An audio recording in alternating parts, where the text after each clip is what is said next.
Chapter 2, The Invitees. You could try hiding it all you wanted, but it was doomed to spread.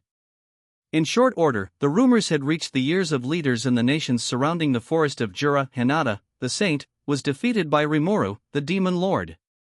The news came across several routes, delivered with careful precision, ensuring it would reach the people it was intended for. It sounded so eminently plausible, and of course, someone was behind its spreading, but in another moment, the word had traveled so far that nobody would ever know who. No matter how secret the Crusaders' invasion was, there was no way to keep everyone in the dark forever. The reason was obvious: Tempest was now the center of attention, and to the nations that had relations with it, they had to be constantly vigilant about intelligence collection. The Crusaders' deployment to Tempest was an open secret by this point, and that helped make this new rumor seem even more believable. And this news was interpreted in many different ways by many different people. Some feared the demon lord Rimuru. Some angrily dismissed Hinata as a feckless fraud. Others proceeded with caution, trying to decide how best to keep their homelands safe. But along with these flowing rumors, news was also coming from official sources. Hinata, the saint, and Rimuru, the demon lord, fought to a draw. The result of this, a truce between Lubelius and the Rimuru Tempest Federation, along with the signing of a non-aggression treaty. Things were getting complicated, and that wasn't the only problem giving world leaders headaches. Those very same leaders were receiving invitations from Rimuru himself, the demon lord at the core of this crisis. None of these nations were about to accept the Council of the West's official announcement as the whole story. It would turn all common sense on its head and alter the fabric of the world itself. Every leader could smell it in the air, and even if they lacked the whole story, they knew that the paladins had suffered no casualties. That told them everything they needed to make a decision. And in the midst of all these wild, twisting motives, the Western nations were about to experience earth-shattering change. In a corner of the Dwarven Kingdom, the armed nation of Dwargen, a group of ministers and top officials had settled down into a meeting. Ah, now he's done it. The dignified voice of Gazel Dwargo, the heroic king of the land of dwarves, rumbled through the chamber. The kingdom's dark agents, their network of spies, had been busy lately. Intelligence was flowing like a torrent, and their agents had to spend sleepless nights analyzing it all, deciphering recorded images and crafting dossiers from the finely mined details. Multiple copies of these reports were written out for the ministers, and with all the data involved, the number of pages in each one stacked upward and upward. It was grueling work, but it was still better than the situation a few months ago, back when that slime Rimuru became a demon lord and immediately pivoted into a duel with Clayman. The dark agents, the agency behind them, and Gazel and his officials, they had all suffered terribly from a lack of sleep. Compared with those days, this was a walk in the park. Ha, ha ha ha. I find it hard to believe, but believe it I must. It would appear your sparring partner has defeated the saint. You are being disrespectful, Vaughn, chided Dolph, the hard-headed captain of the Pegasus Knights. This is a public meeting hall, not your personal chamber. Remember where you speak.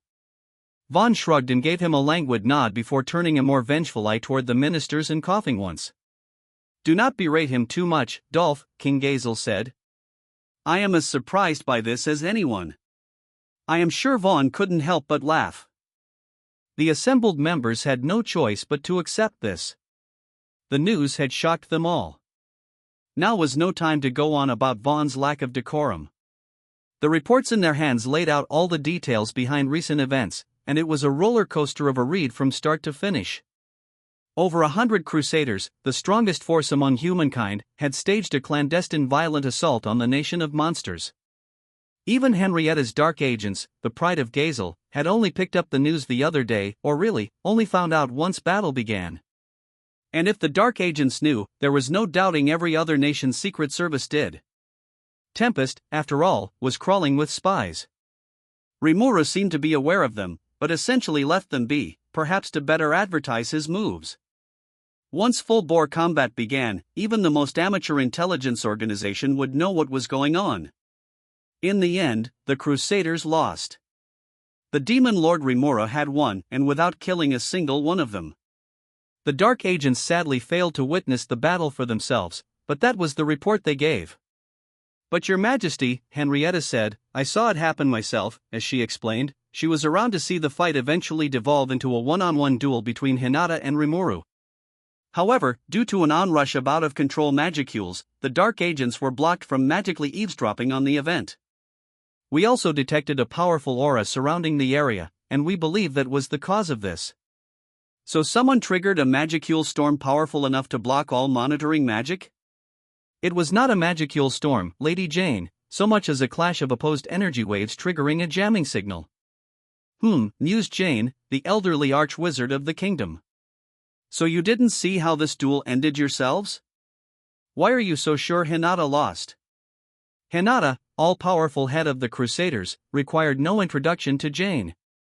She had personal insights into the saint's strength, and she found it hard to believe Hinata tasted defeat. I can only offer circumstantial evidence in my defense, replied Henrietta. But after centuries of refusing to side with monsters, the Western Holy Church has overturned its own doctrine. They've even sent us word about opening official connections with us, the dwarves. The nation of Lubelius is also moving to establish relations with Tempest.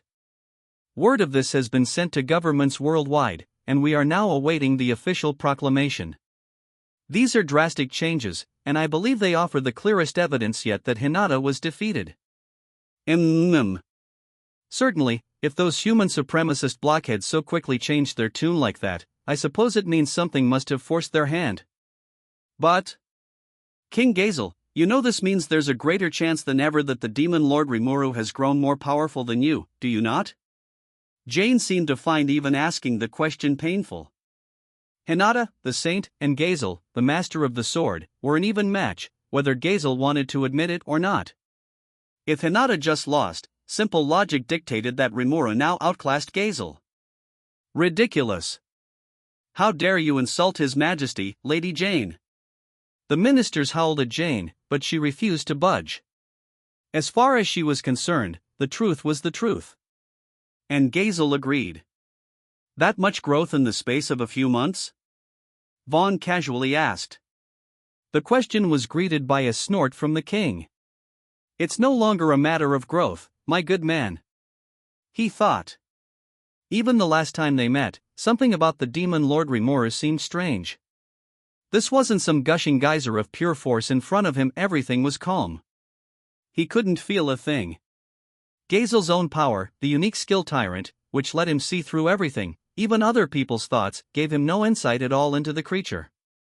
It meant Rimuru was able to completely restrain his force. Maybe he didn't know everything about the outcome of the duel, but Hinata surviving the ordeal was an achievement in itself. It is likely so, he said, considering this. The evolution into Demon Lord means his powers now rival mine. Him defeating Hinata wouldn't be unusual at all. But, Your Majesty. You, the hero of generations, on an even keel with a monster born but a few years ago, I agree wholeheartedly. Surely my liege must be mistaken? And even if it is so, wouldn't that make the Demon Lord Rimuru far too dangerous? The ministers were uproarious once more. Gazel sighed to himself. If that was how the logic went, Rimuru was far from the only threat. He looked down at his dossier. In it, the Dark Agents described how the officers under Rimuru fought against the 10 great saints, and according to their report, not one of the monsters fell. Each one scored a complete victory, some of them even overwhelming several saints at once. It was amazing news, and if it could be believed, there was no denying that Tempest's overall ability to wage war surpassed Dworgen's. The magically recorded video evidence from the battle was hazy at best, making it hard to discern much detail. That was a shame, given how these devices were the height of dwarven technology, but with the unstable magicules in the air, they failed to function properly. Only the visual images survived, the audio failed to be recorded, and the quality of this imagery made it impossible to analyze the subject's abilities. You could barely make out what was happening, as valuable an asset as this evidence was. Still, Gazel could make out a few familiar figures in the images, the Magicborn he had spoken with before. They've grown stronger. Our full force may not be enough to defeat them now. Some of the minsters were prattling on about the potential danger, others loudly disagreeing with them. They were both correct, most likely. Gazel tuned out the noise, pondering to himself. Maybe, he began to think, he should have wiped him out before he became this much of a threat. No. Rimuru was a monster with reason. He hoped for amicable relations with human countries. The town he built, the people he saved, the nations he'd connected with were all ample proof of that. If Rimuru was this unthinking brute who couldn't empathize with people, humankind would be exposed to unprecedented threats right now. But there's no need to worry about that. Ha ha ha. He wouldn't ever think about wiping out humankind. Not Rimuru. Gazel was convinced of it.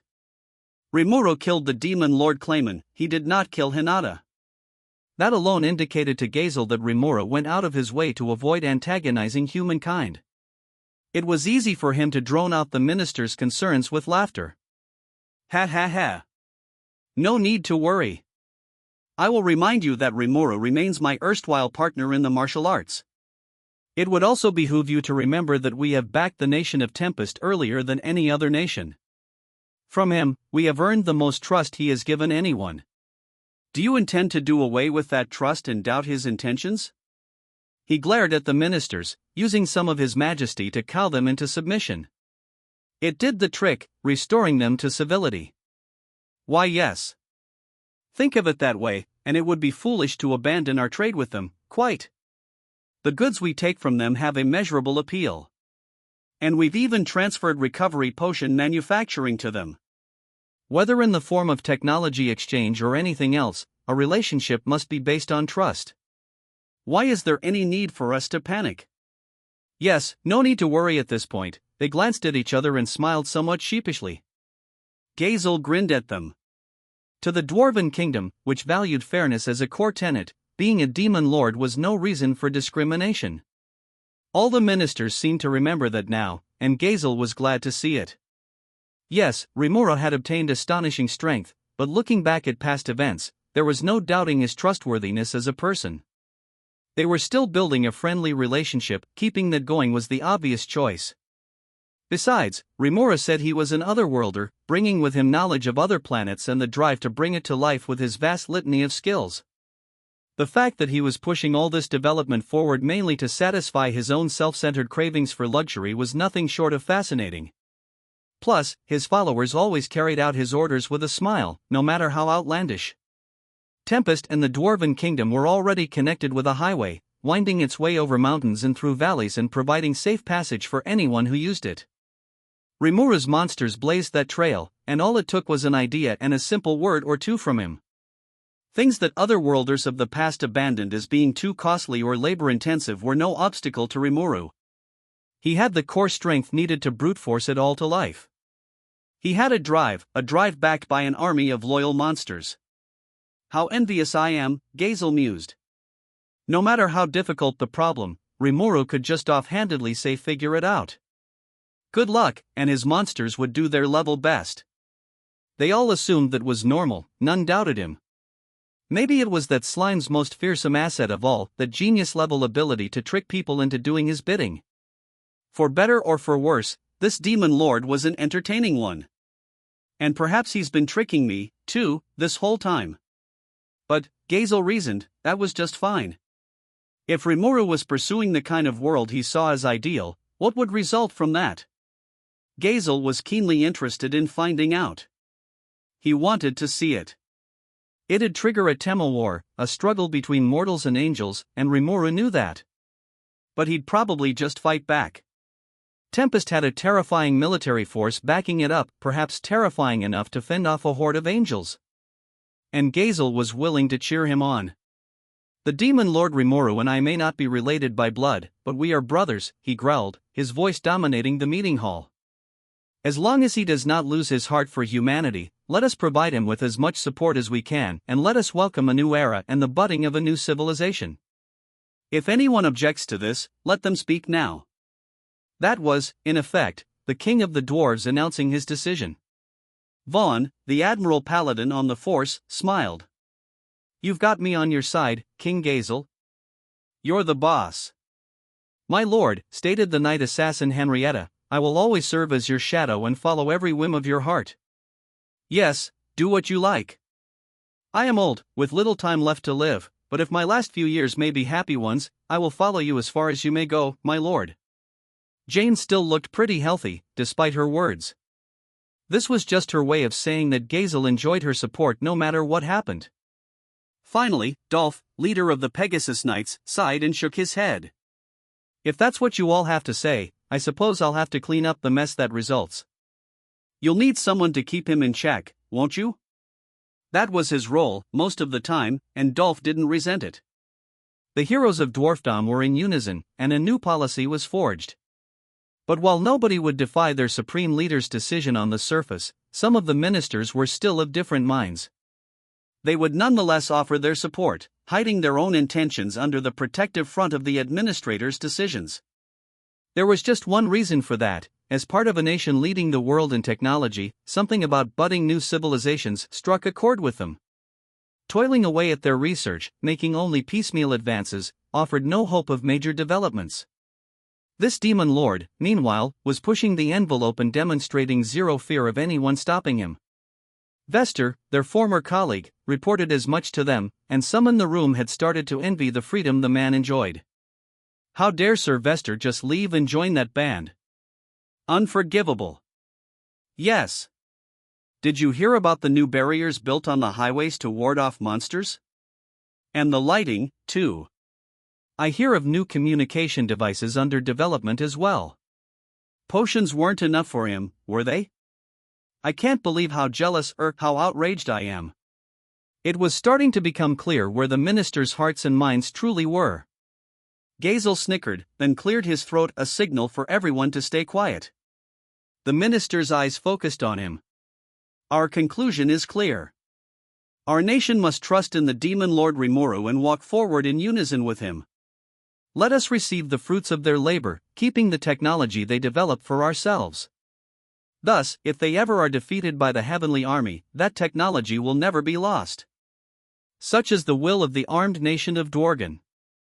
Nobody was ever going to complain about that.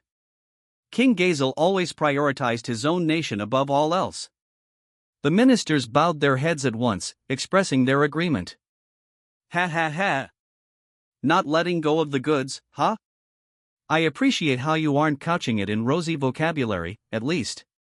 Vaughn was speaking or muttering, really, for most of the people in the hall. It wasn't long before the conference ended, with the final item on the itinerary, the acceptance of Lobelia request, treated almost as an afterthought. Now the bureaucracy would go to work, drafting up new treaties with both Lobelia and Tempest. It wouldn't happen overnight, but the three of them, plus the rest of the Western nations, would all need to prepare together for the Temo War. There was no way of telling yet whether this was the right move, but at the very least, Gazel was content. Once things settled down a bit, one minister raised his hand. Your Majesty, a word? Gazel, preparing to leave the chamber, settled back in his seat and eyed him. My liege, we have received a letter of invitation from Sir Rigard. It seems that Sir Rimuru is holding an event to officially mark his debut as Demon Lord, and he seeks your attendance. His debut? What could that be about? The minister was just as in the dark as Gazel. He blinked helplessly a couple times, giving the other ministers enough time to raise yet another hue and cry. Just a front, I'm sure. He no doubt bids you to be present so he can boast to the world about how friendly we are with him. I think that boat has long left port, good sir. Ah. Wait, I have heard of this.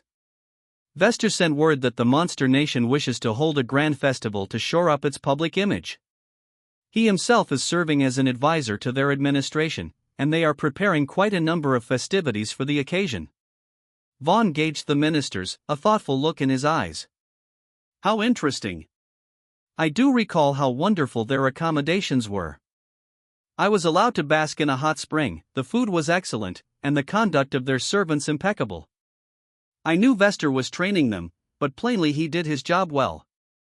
And I can imagine how grandiose these festivities might be. He certainly sounded enthusiastic about it to Gazel. If the king turned down the invite, Vaughn seemed likely to go in his stead. Ha ha ha. That sly fox. I don't know what's motivating him, but he just doesn't know how to settle down and lie back, does he? Gazel thought the Demon Lord's aim was to gain the confidence of the Western nations, but this new act seemed to defy explanation. That's what made it so interesting to him. He found it difficult to stifle the laughter coming up his throat. Maintaining decorum around his ministers was such a stress at times. Curse you! Setting just the sort of trap that would torment me the most. Relentless! The irrational anger was enough to kill Gazel's urge to laugh. What is your bidding, my liege? A minister ventured to ask the silent king. Sir Rigard sends word that, while attending may pose some difficulty for you, if you are able to grace them with your presence, they will provide you treatment truly befitting a king. Similar invitations have apparently been sent to leaders around the world, and there are only a limited number of seats available. He also warned us to reply as quickly as possible, as Tempest will be crowded on the dates of the event. It sounded polite enough, but it was no way to talk to the ruler of a great, powerful nation. The minister knew as much, fearing how his lord would respond as he spoke. But it was nothing that fazed Gazel. If anything, it perplexed him that anyone thought it would. His tyrant's skill made it easy for him to read the minds of his ministers, so he smiled a bit as he attempted to correct them. Let us accept the invitation, then. I look forward to touring Tempest anew. My liege. No matter how friendly Sir Rimuru is with you, I seriously question the validity of this event. We do not know what manner of entertainment there might be, but surely they could prepare a seat for you any time they wanted. Indeed. And they did not specify how long the invite list was, but do they think the world's great leaders have all the time in the world on their hands?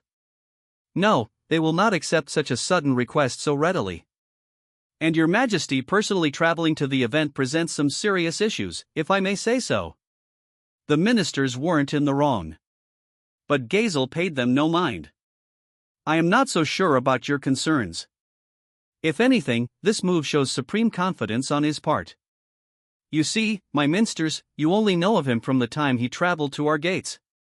Now, as a demon lord, he is another creature entirely. This is the Rimuru so confidently holding this event, and it will no doubt be quite a fascinating one. Besides, I am sure many of us would like to explore the internal workings of Tempest, now that it has become a great military power. If they are sending out invitations, I have no doubts that many will be accepted.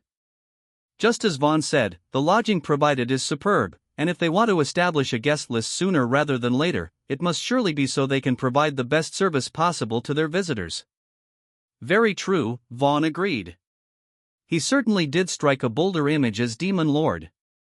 Very few people indeed could get away with treating Sir Rimuru like a fool nowadays. And I can't help but wonder what sort of festival the monsters would want to hold. Whether representing our kingdom or not, I most certainly wish to participate. Vaughn had intended to be a part of this from the moment he heard of it, perhaps expecting to ask Vester for an invitation. Gazel certainly didn't want him to have all the fun. He knew full well the ministers would be dead set against their king's attendance, though, so he searched for a method to make them see things his way. Besides, I am Rimuru's partner in battle, and as such, I must guide him to ensure he is not being ridiculed by his own people. I must make it known to his neighbors that we of Dworgen are the first nation to make friends with Tempest. Some of the ministers began to understand Gazel's true intentions. Ah! Why yes. We have the closest ties of all to Sir Rimuru, and we should be sure other nations are aware of it. Agreed. I understand that those scoundrels in the Lion are attempting to butter him up, now that he is a demon lord. Now would be a good time to show His Majesty in close consort with Sir Rimuru. It would do wonders to keep our rivals in check. So far so good, thought Gazel. He opened his mouth a little, preparing to conclude this debate, when, I fail to see why we are even discussing this. We know full well that if we defy His Majesty, he will simply slip past our borders again. Instead of that, I feel it far safer for Dworgen to provide its full support to its leader. This was the chief elder of Dworgen's Senate chiding the ministers, a man who rarely participated in public debate. The time Gazel employed a body double to escape the kingdom undercover still grated at him, apparently. Oh, brother. Well, at least I can join in the festivities now. This wasn't exactly the way Gazel meant to gain support, but it was good enough. It kind of put him off a little, but he was willing to accept it. Now, the Dwarven Kingdom was 100% committed to the Tempest invite, no matter how bewildered the ministers were by it, and with that, more and more people in the hall began expressing their desire to join in. Before long, Gazel had quite another problem. How am I ever going to pare down the list of attendants joining me? On the grounds of the Royal Palace of the Lion was a large, impressively beautiful garden, expansive enough to house a variety of plants and creatures rare to find in the wild. This park was personally funded by the Emperor, who enjoyed a vast fortune thanks to the many streams of revenue she enjoyed. A very small percentage of that income was all it took to keep this masterpiece of natural beauty going. And not just the garden, nothing in and around the palace was funded by tax revenue. That was how impossibly rich the head of the sorceress dynasty was. 2 people were currently relaxing within these gardens. One was Archduke Erald Grimwald, father of the adventurer Elin and one of the nation's most powerful officials. Facing him was the only person in the Lion who wielded more authority than he, Emperor Elmesia Elru the Lion herself. On paper, the Emperor was of ambiguous gender with beautiful features that were only vaguely feminine, at least, that was the act she put on. In truth, Elmesia was female through and through. Her age, however, was unknown. She was among the most pure-blooded of elves, meaning her elven qualities were stronger than most, she simply didn't age. That made her a living witness to history, and asking how many years she had lived was a taboo. She looked elegant and noble, but she still hadn't lost her youth. In fact, her compact frame could cause one to mistake her for a child. Her jade-green eyes were sharp and intelligent, and her vibrant skin was like a fresh coating of snow. Her long silver hair shone as it flowed down her head, brushing past the light redness of her cheeks, and her unique, pointed ears poked out from underneath. In short, she was the epitome of harmony in motion, a high elf, one of the most supreme beings in the land. The Archduke found himself smitten for a moment at this beauty but quickly regained his senses. His wife and daughter would be furious with him if he didn't. Clearing his throat, he turned to the exquisite wood-carved seat Elmesia was sitting on. "Your Excellency, the nation of monsters I have reported to you about has sent me an invitation." Erald took a letter out from his pocket, presenting it to her. He had already checked it for traps or hidden poisons, and he knew what it read, but he did not say it out loud. He was fully aware of how the Emperor disliked people telling her things before she could see them for herself. But he had his concerns. "I truly never expected that Slime would ever be recognized as a demon lord. But even if he has, why would he call someone like me to this coronation of sorts?" The letter Erald presented to the Emperor was, in fact, addressed to him. There was no need to show it to Elmesia. But as the letter put it, "Please reply if able to attend, providing the number of participants you wish to bring." He interpreted this to mean he could bring as many +1s as he felt like. But who should join him? That was the rub. Some bodyguards would be a must, but the Archduke could hardly show up alone. Many of the nobles he had previously reported his travels to expressed keen interests in visiting for themselves. With Tempest becoming a new trade partner, courtly circles across the sorceress dynasty were alive with talk of this new land. And the fascination was hardly exclusive to the nobility. When the Emperor received the initial report of Erald's audience with the demon Lord Rimuru, her eyes had been cold and focused as she gave her response. So you went off to this fabulous land all by yourself? Well, weren't you fortunate, Erald? I imagine it was quite the exciting experience. And why did you leave me behind? Even naming yourself my representative and establishing ties with them, no less? If our business with them was that important, I would have liked to involve myself with it, wouldn't you agree? She had a point. But Erald came to Tempest on the pretense of rescuing his daughter, and what he found was a literal nation of monsters. He may have transferred his spirit into the body of a homunculus, but there was no telling what could have befallen him. There was no way he could have guaranteed Elmesia's safety if he took her there. But the Emperor gave him no quarter.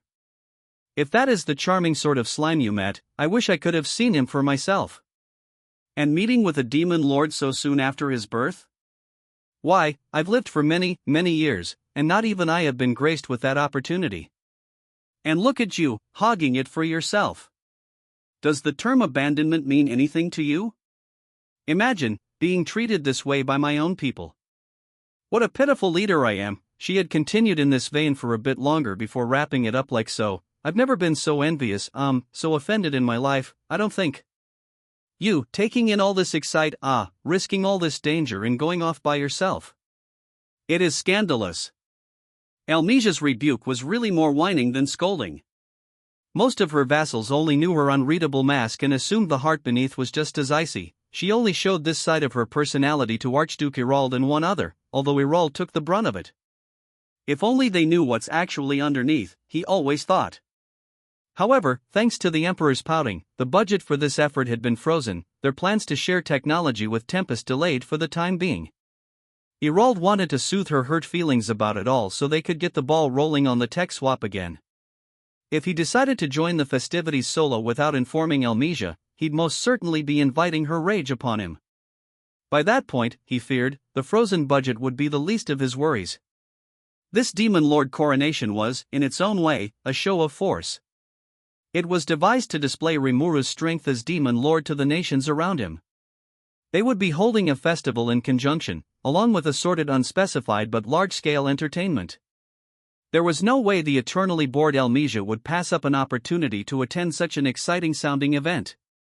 Irald knew she'd sniff it out, then interrogate him about not reporting it to her. The potential consequences for her wrath were beyond imagination. Thus, Irald opted to hide nothing and just show her the letter. Now she lifted her head, fresh from reading it. Irald sat up straight in his seat. So what do you intend to do with this? Almesia asked. Do what, Your Excellency? He was buying time, but Irald knew what Almesia meant. He knew, but he couldn't say it himself. If the Emperor was going to join the festivities, this was now an official state visit, and that took the entire administration to prepare for. It was too significant a thing for Irald to suggest from his own lips. He wanted to be sure anything that came from this meeting was, first and foremost, the Emperor's idea. Playing dumb, are we?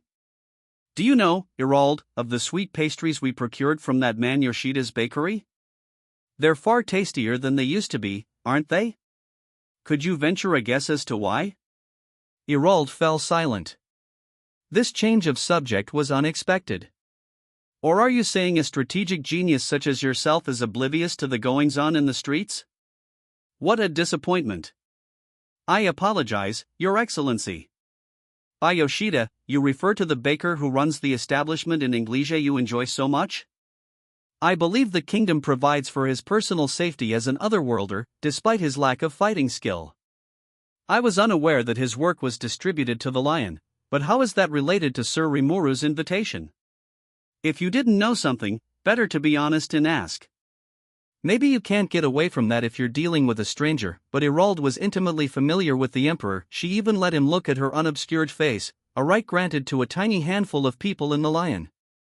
You truly claim not to know, then? Elwyn brought some samples back several years ago as a souvenir. I suppose she didn't see fit to give you any. She what? The revelation that his own daughter declined to save any for him hurt harder than expected. Almesia was clearly gratified to see this. All right. Seeing your expression is all I need. Let me tell you, then. Yoshida, it seems, has found a new source for his ingredients. It's allowed him to greatly expand the diversity of his wares, and the quality of his work has improved to match. In addition, in exchange for some monetary support, he's been willing to send a supply of his goods to us. Irald was well aware of Kaoru Yoshida. Like his fellow Otherworlders, he'd been the subject of much investigation and eventually pinpointed in the capital city of Inglesia, where he was running a cafe and sweet shop. He was said to lack any special skills, although that was unconfirmed. His talents as a pastry chef, however, were undoubtedly top of the line, enough so that he counted the Grand Master of the Free Guild as a grateful client. There were even rumors of Hinata, the saint, sneaking in after closing hours to avoid attracting a crowd.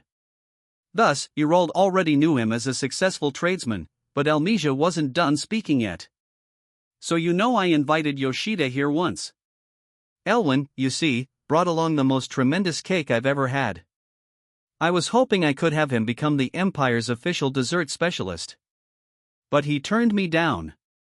No matter how much money I stacked on the table, Yoshida refused to come here. The way she put it, Yoshida wasn't the kind of man who was moved by money.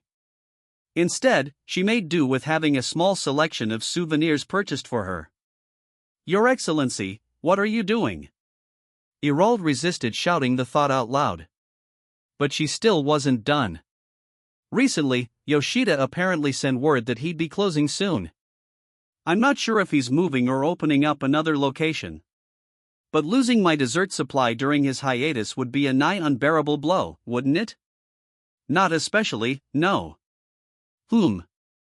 That's what you have to say to me? Elwyn is quite fond of that bakery, you know. If their wares remained easily obtainable, I'm sure she'd be glad to ferry my orders back here. What? Oh, yes.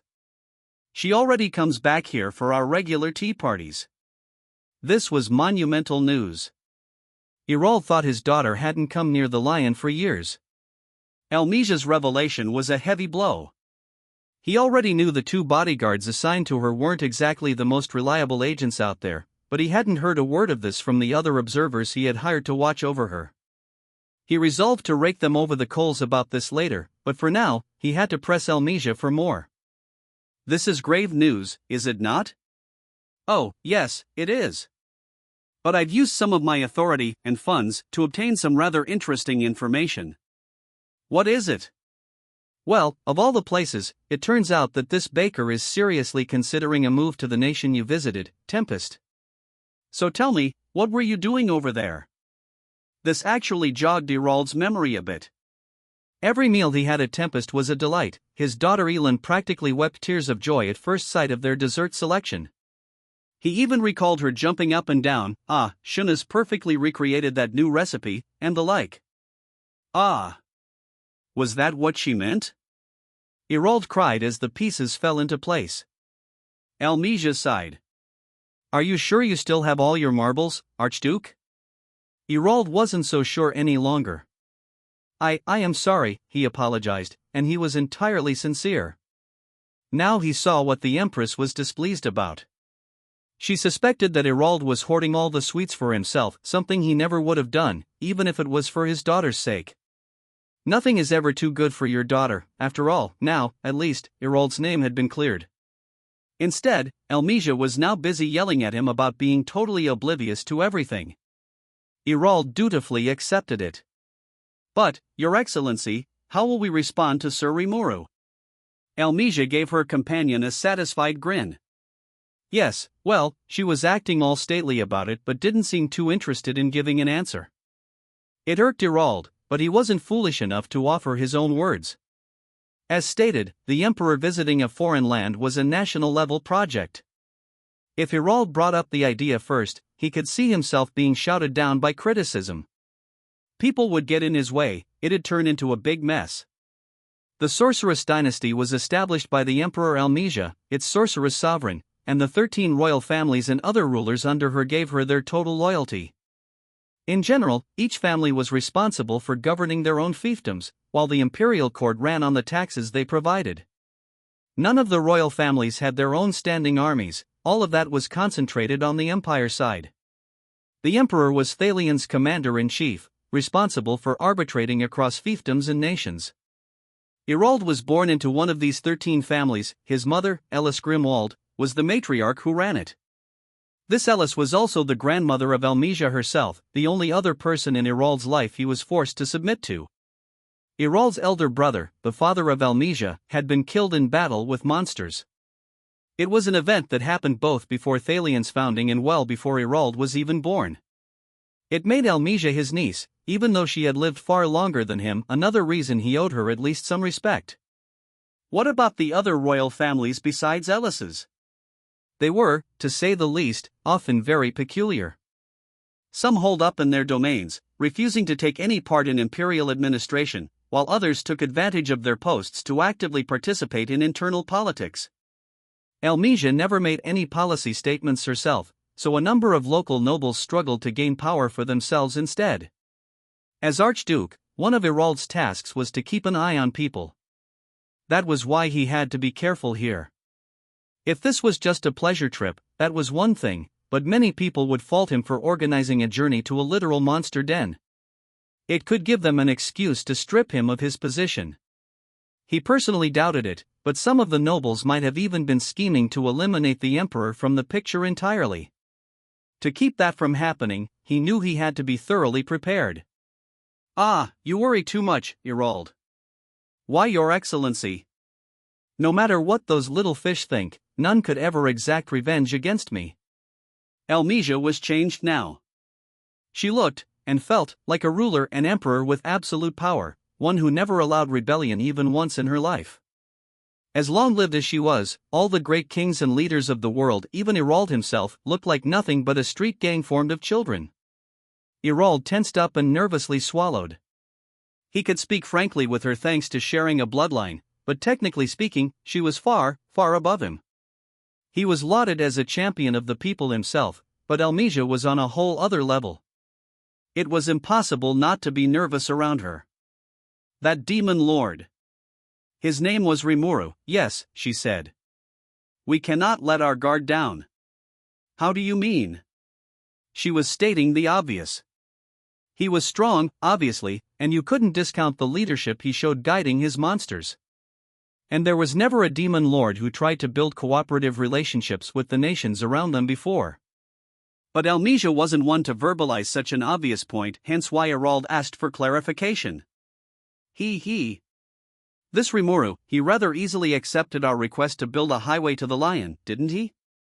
Yes. He asked for rights to things like tolls and customs fees, but he accepted the full construction job on his end. And there's the issue. Those rights could grant him an absolute fortune. Can't you see that looking at me, Irold? She was back to her usual casual self. Irold knew what she meant. Ah, those revenue sources? Irold, too, realized early on that Rimuru was aiming for exactly that. That was why he thought carefully before giving him those rights.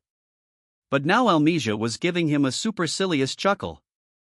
You have a lot to learn, still. Long-lived species like ourselves can plan matters so we profit in the long term. You do realize that, do you not? Of course. I made my decision after judging the passage fees the demon Lord Rimuru could charge versus the money it would take for us to build the highway. By his calculations, any tolls they'd pay would be far cheaper. Attempting to build a paved path through the forest of Jura, as monster-laden as it was, would require countless years and a massive budget. The Kusha Mountains at the forest's border were ruled by the organized, warlike Tengu. Working with them would be a slog, and once you were done with them, there were hundreds of other monsters and magical beasts to deal with. Even discounting them, the complex geography posed a major problem. It'd require tunnels dug through mountains, bridges strung across canyons, and workers who'd need round-the-clock protection the entire way. It'd be a century-long project, and while that wasn't out of the question for an empire with Thalian's resources, it was doubtful they'd ever see a return on their investment. With all that in mind, Rimuru's offer was music to Irold's ears. How naive of you, Elmesia said, shattering Irold's confidence. Certainly, crafting a highway in the forest is a daunting task. It has never been tried before because there was no benefit to it. She began guiding Irold through the issues involved. Just as he thought, there would be no profit from the project. It was rife with challenges, and there was no point to having a road through the forest anyway. But that was in the past. Before, the highway would have had to go all the way to the Dwarven Kingdom. Now, all it had to do was reach Tempest, the new nation in the middle of the woods. Also, there was now a purpose to the highway trade. Working with the dwarves could have improved Thalian's technology, but there were too many obstacles in the way to achieve that. Now, with Tempest on the scene, things had changed. The southern demon lord domains are ruled by Melim, alongside Caroline, the Beast Master, and Fry, the Sky Queen. With all the military might they boast, they are set to become dazzlingly prosperous. Beyond that, we have the western nations to the northwest and the armed nation of Dworgen to the north.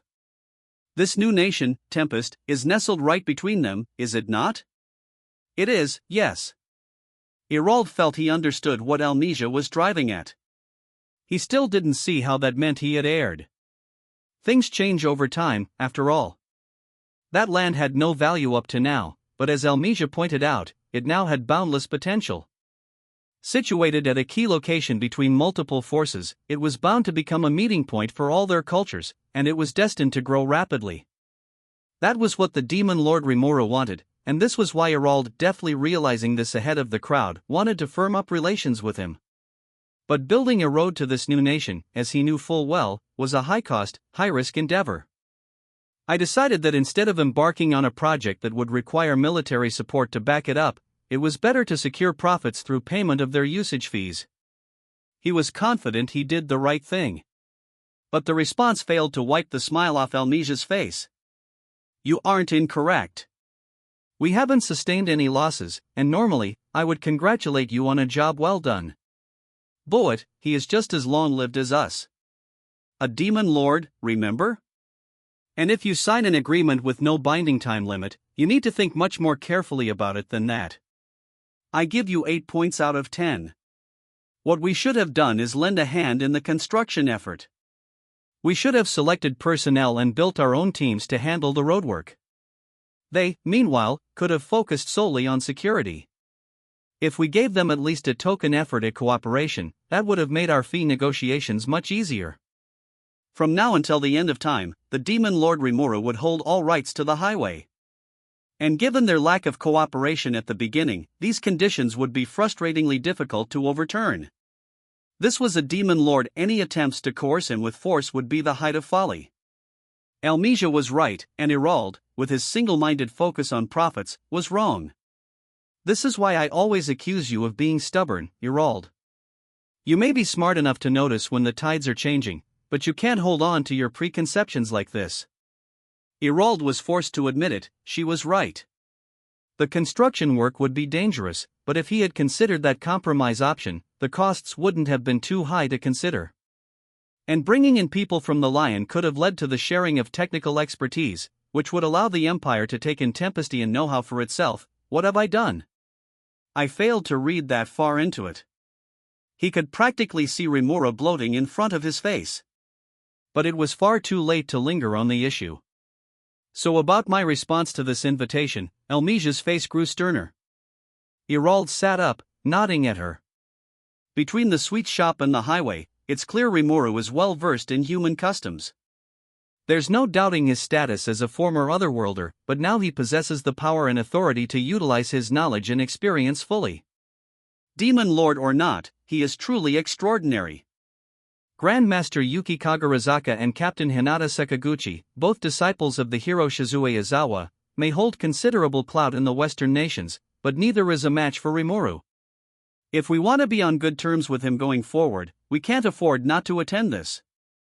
We never had a choice from the beginning. That was the Emperor Almesia's decision. Irald had no reason to disagree, although he still had his anxieties. I understand, Your Excellency. I will ensure no one impedes your participation. However, there is no guaranteeing your safety in that land. We must choose our attendees carefully. They knew Rimuru had engaged in armed conflict with the Crusaders not long ago. The battle, which ended overwhelmingly in Rimuru's favor, reportedly featured far fewer casualties than what the world saw in Pharmas's invasion. It showed how confident the monsters were in this fight, although some criticized the Demon Lord for going easy on his foes. For someone who knew the inside truth, it was enough to make you swear off attacking Tempest forever, but there were plenty of clueless people out there looking to test their strength. This wouldn't discourage them, and Irald was concerned Tempest would see more conflict going forward, not less. It's doubtful any of it will affect Rimuru himself, but law and order may fall apart in the forest soon. We can defend ourselves, but taking our sole emperor there? Almesia's decision was final, and it was his job to accept it. It'd involve a lot of hard work, but he needed to be sure they were ready for anything. Fine. Then let us deploy some Empire-affiliated forces. I'd like you to choose several from the Magus to guard me. The Magus were a group of high-ranking military officers called the Knights of Purity invested with the full authority of the Emperor. They acted as her mediators, and their ranks were open only to those who could trace their bloodline far back into nobility. The Magus were hailed as the strongest force in the Lion, and yes, Irald was part of them. Now the emperor was asking him to deploy a group who was kept a strictly guarded secret from other nations. It was a job he approached with dead seriousness. Very well. I will send out the word at once. The visit to foreign lands was set in stone, with word quickly being reported across the empire. Soon, Archduke Irald would find it fiendishly difficult to get a decent night's sleep.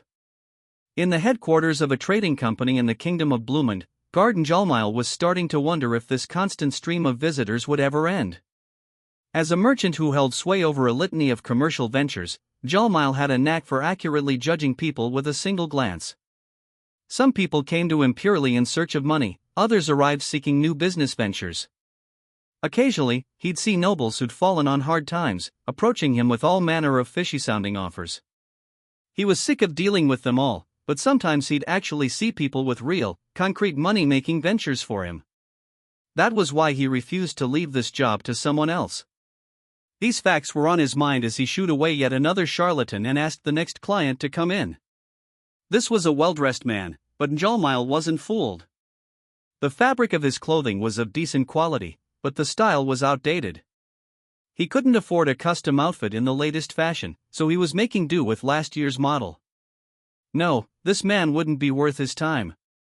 He was one of those hard-luck nobles, and he had already approached Jalmile once before, attempting to palm off random junk as pricey antiques he'd let him have for a song. Doubtlessly, he was here on another get-rich-quick scheme, but still, he was of noble blood. Jalmile had checked into him enough to know that for a fact, so he couldn't just show him the door on sight. That sort of behavior could lead to lèse-majesté, and then he'd have to worry less about his financial ledgers and more about his life. It made the job tricky for him, to say the least. Ah, here we go again. The two of us, trying to outfox each other. So Jalmile heard him out, and just as he thought, the story made him wish he'd hidden under the table. This man, the Viscount Kazak was his name, was seeking a financial investment so he could use slaves to open a shop for him. The merchant saw, to be brutally frank, no chance that it would ever succeed. Employing attractive female slaves wouldn't be nearly enough to make the business work. Kazak needed to thoroughly analyze the market, his client base, and his potential location, not to mention employee costs. Telling him all this, of course, was like explaining calculus to a pig. Ha! Why can't you decide on a location for me? And you speak of employee costs? Now what sort of fool pays their slaves? The Viscount wasn't interested in hearing any of Jalmile's objections. Payment wasn't exactly what he meant, only that slaves need food like anyone else. And clothing, and a place to sleep. Not to mention the upfront costs for them would be far from trivial. If you wanted a slave attractive enough to catch the eye of most people, the money you'd need to expend on the search could buy you a decent house. It'd be a far more effective use of funding to just hire part-time staff, much like Jalmile did with the public fronting stores he ran in Inglesia. As he saw it, all beauties age over time, and thus it was too difficult to make back your investment on forced labor in situations like that.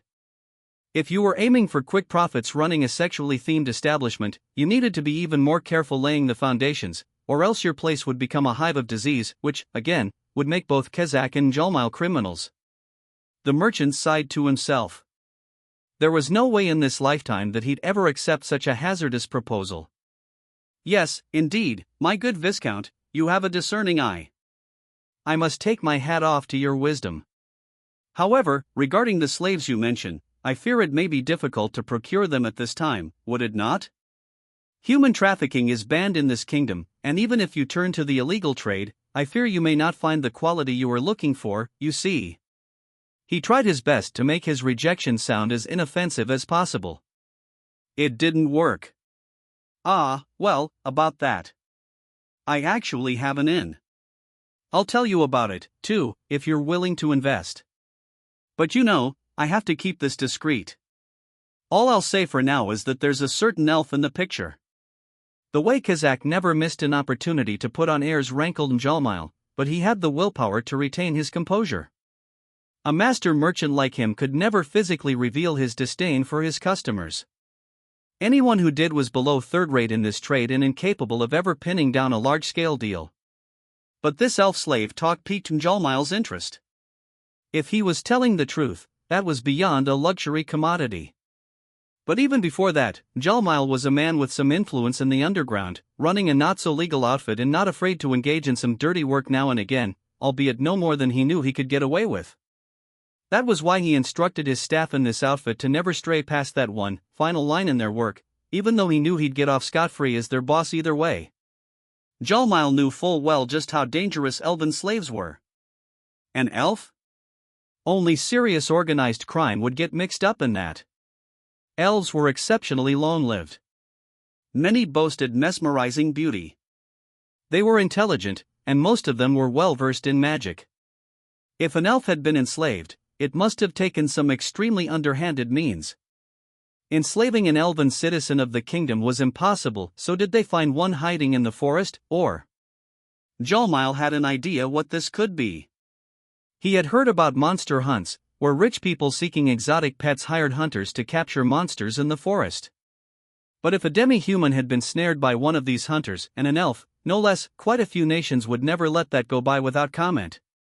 The Dwarven Kingdom would immediately look into it, and the sorceress dynasty of the Lion was even ruled by an elf. If word of this got out, it'd be a huge controversy. This wasn't a small-time pickpocket or fraud, it was the kind of thing that could trigger an international standoff. If he was dealing with a noble with no qualms about sticking his hand into the fire like this, there had to be something backing him up. Something huge, fearsome, and not afraid to kill for profit. Jalmile's nose told him that getting involved would be dangerous. His mind raced, thinking of a good excuse to turn down Kazak's offer. He came up with nothing. But just as he was at his wit's end, Molly. Doing well? Someone opened the door and stepped right into their meeting, a beautiful young girl, or boy, with golden eyes and silver hair that had a tinge of blue. Who are you, and how dare you interrupt my important business meeting? As Kazak bellowed at the boy, Jalmile realized who the intruder was, stunned. There was no way he could forget that face, the face of the champion who'd saved his life, the demon lord Rimuru himself. He knew this was the leader of that nation of monsters, and hearing he had become a demon lord shocked him to the core. But he really did it. He was part of the Octagram, recognized by his fellow demon lords, and for some reason, he seemed to take a liking to Jalmile. They'd often meet up, occasionally working together on potential new business ventures. Recovery potion sales, for example. Jalmile was still the exclusive vendor around here, and he was now earning stable profits from his work. Just as things settled down with that, Rimuru approached him about developing a new type of food, ramen, brought in from his own world. This was already on sale in a handful of restaurants, and the feedback was encouraging so far. Now, more recently, Rimuru had him test something called a burger, talking about building a chain of restaurants specializing in their production and sale. Jalmile had agreed to test the concept, and right now he was busy assembling and educating his staff, as well as finding a location and outfitting it with everything needed. He had wanted to report back to Rimuru about his progress, but his demon lord duties kept him fiendishly busy. It had been about a month since they last spoke. Well. If it isn't Rimuru. I thought you said you were too caught up in this or that crisis to come visit. Jalmile, surprised at this sudden appearance, couldn't help but ask. After all, Rimuru had a thundering horde of crusaders to deal with at the moment. He even advised the merchant to avoid Tempest for a while, as it'd be too dangerous for him. Fuse, guild master for the kingdom of Bloomund, was still cursing himself over his failure to stop Hinata, the saint. So why was the lord himself here? All these thoughts immediately pushed Viscount Kazak out of Jalmile's mind. Stop. Please, stop. The master is seeing another visitor. He could hear the voice of one of his servants, someone too new to know who Rimuru was. Upon catching sight of him, the servant stopped in his tracks and just stared at him, slack-jawed. It was a rather pathetic sight to see, but Jalmile couldn't blame him, since he himself might be doing the same if he didn't stop himself. It was fine if they were talking or scheming over something, but when Rimuru was his normal self, he was just so touchingly attractive, a completely different person. Rimuru, you said? Jalmile ignored Kazak. Rimuru, finally noticing him, gave him an awkward look. Oh, sorry. I didn't know you were busy. I'll be waiting over at your manor, alright? See ya. The sound of Rimuru's voice brought Njolmile abruptly back to consciousness. He began to feel honest pity for Kazak, the Viscount who told a demon lord how dare you to his face. If Rimuru wasn't so easygoing, I doubt the Viscount would be breathing right now. What you don't know can't hurt you, as they say, although Njolmile wondered if he should make an exception at the moment. But Kazak spoke up again, his voice raised. Look, you little boy, or girl? What are you, Njolmile's mistress or the like? Do you realize you've both interrupted my meeting and listened in on confidential information? Do you understand the consequences of your indiscretion, Oh, by the gods, what is he saying? Njolmile, seeing Kazak-eye Rimuru up and down with lecherous intent, could feel his heart stop. Oh, I apologize about that, sir. Nobody stopped me from barging in, so... Sorry. Rimuru was cheerfully apologetic. But Kazak was too high-handed to forgive him. You know, I like your face. Look, you could use a little instruction on how the world works, I'd say. How would you like me to look after you? Great. And now this. Why do I have to deal with these utter fools, day in, day out? Njolmile was beyond exasperated and well into the realm of anger. Life seemed too ridiculous to be worth it at the moment. He could handle the scorn of Bush League nobility. But treating Rimuru, a man he owed a life debt to, like some harlot was unforgivable. Kazak's behavior had crossed the line and then some. Yes, picking a fight with a noble would put Njolmile at a disadvantage, in the eyes of the law, but did that mean he should just sit there and take it? No. He was willing to be modest with rabble like this because it'd be a pain for him otherwise, but open hostility deserved to be treated in kind. The merchant steeled himself. Kazak, you are being rude to the individual who saved my life. Why does some Viscount think he can get away with riling me? What? There will be no more business between us. I don't want to see you in here begging me for anything again. How dare you? A merchant, rebelling against nobility. Njolmile, have you gone mad? Anyone willing to work with criminal groups and trigger cross-border crises is nothing but trouble to me. You're liable to bring those kind to this city, too. Better to stamp out that pestilence before it can happen, I'd say. Njolmile. After all the favors I've done for you, I'll make sure you regret this. With that, Kazak stormed out of the office, spotting the servants who had come in to see what the racket was about and figuring now was a good time to leave. This child, thinking he rules the world, Molly? You sure you're okay with riling that guy? Rimuru, meanwhile, was as breezy as always. He really is like nothing on this world, Njolmile thought as he relaxed. It's just as I thought when I heard of his ascension.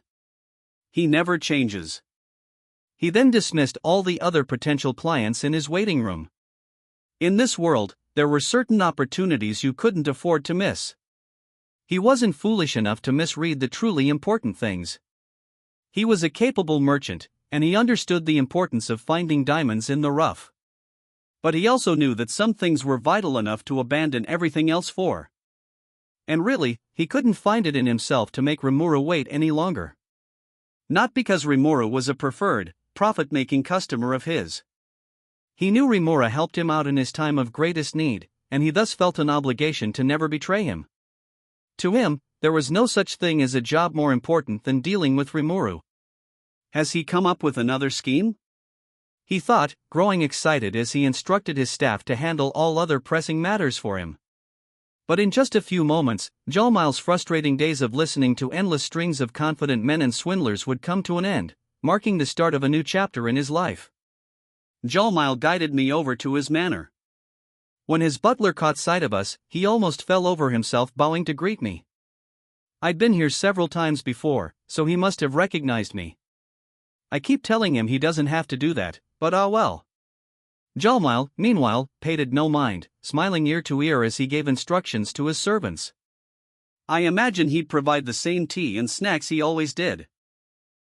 Sorry, I said. I guess I kind of interrupted your work? Jalmile chuckled.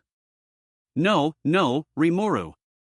I had wanted to cut ties with that dunderhead for a while now.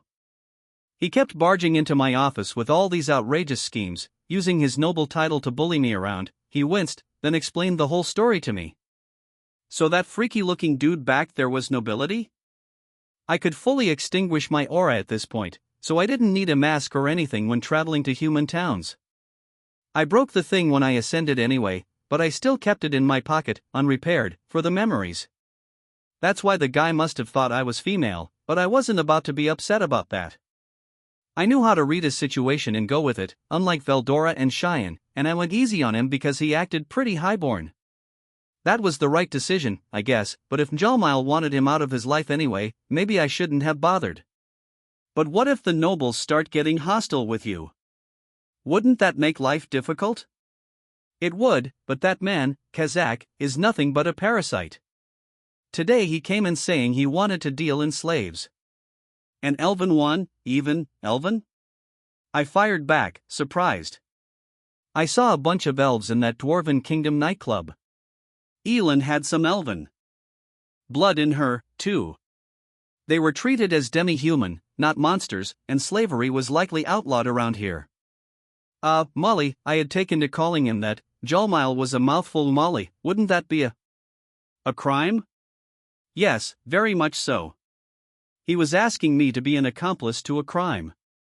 And I'll admit, I'm not exactly clean as a whistle, but not even I am brazen enough to enslave an elf. What'd happen if people found out? Good question. Kazak has his Viscount title to fall back on. Blumen's a small kingdom, but that means the noble class isn't that extensive. Even someone like him has a fair amount of clout. He was a Viscount? No wonder he kept insulting me like that. That would put him above the Baron of Vuryard, Hughes's friend, and I can see why it'd be so much trouble from Jalmile. You sure you're okay, then? Bah! They call me the King of the Dark City, you know. Don't worry about me. I've got enough strength to look out for myself. The King of the Dark City? Did Blumen even have a city like that? Maybe he was referring to the poorer districts of this nation, but even that was heaven compared with the kind of place Jon grew up in. When it came to law and order, Blumen was on the relatively decent side. I'd take his word for it, though. You really ought to be more careful than that. I've got a big job I want your help with. That's right. I had been in talks with him about all kinds of matters. If he picked a fight with some noble punk and it got out of hand, that'd be trouble for me. Wahaha. It's fine. When it comes to good fortune, you'll find none better than Oelm Jalmile here. Look at the relationship I've built with you, for starters. There's just no phasing him, is there? That's what I like about him. But I couldn't afford to wait until after something happened. Maybe I should bring on a bodyguard or two for him, I thought as I watched him laugh it off. So, Rimuru, what brings you here today? I recalled what we had to talk about.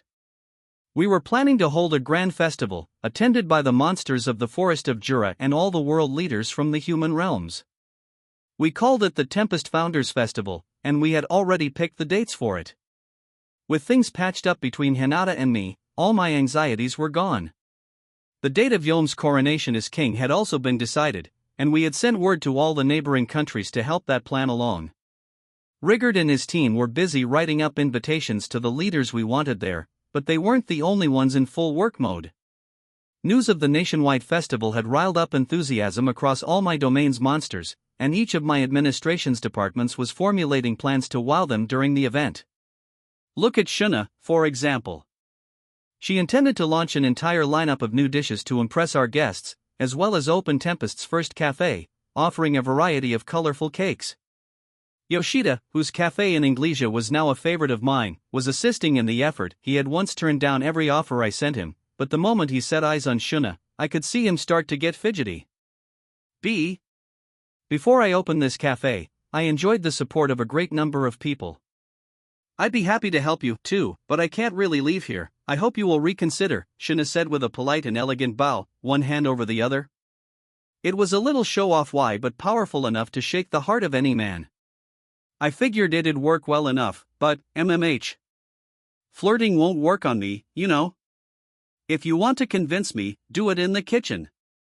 If you can wow me with your culinary skills, I would be glad to consider it. Thanks to Yoshida, this was now a cooking battle. Nothing worth worrying about for Shuna, though. Anyone could recognize her cuisine was first-rate. Shuna, give him everything you've got. Make this cocky baker beg for mercy with something spectacular. Yes, my lord. Whoa, who's being cocky now? I ignored Yoshida's complaining. Shuna was ready to go. Yoshida's own skills had lit a fire under her. With the cafe kitchen left to her, Shuna began cooking up the dish nearest and dearest to her heart, tamagoyaki, a rolled-up scrambled egg.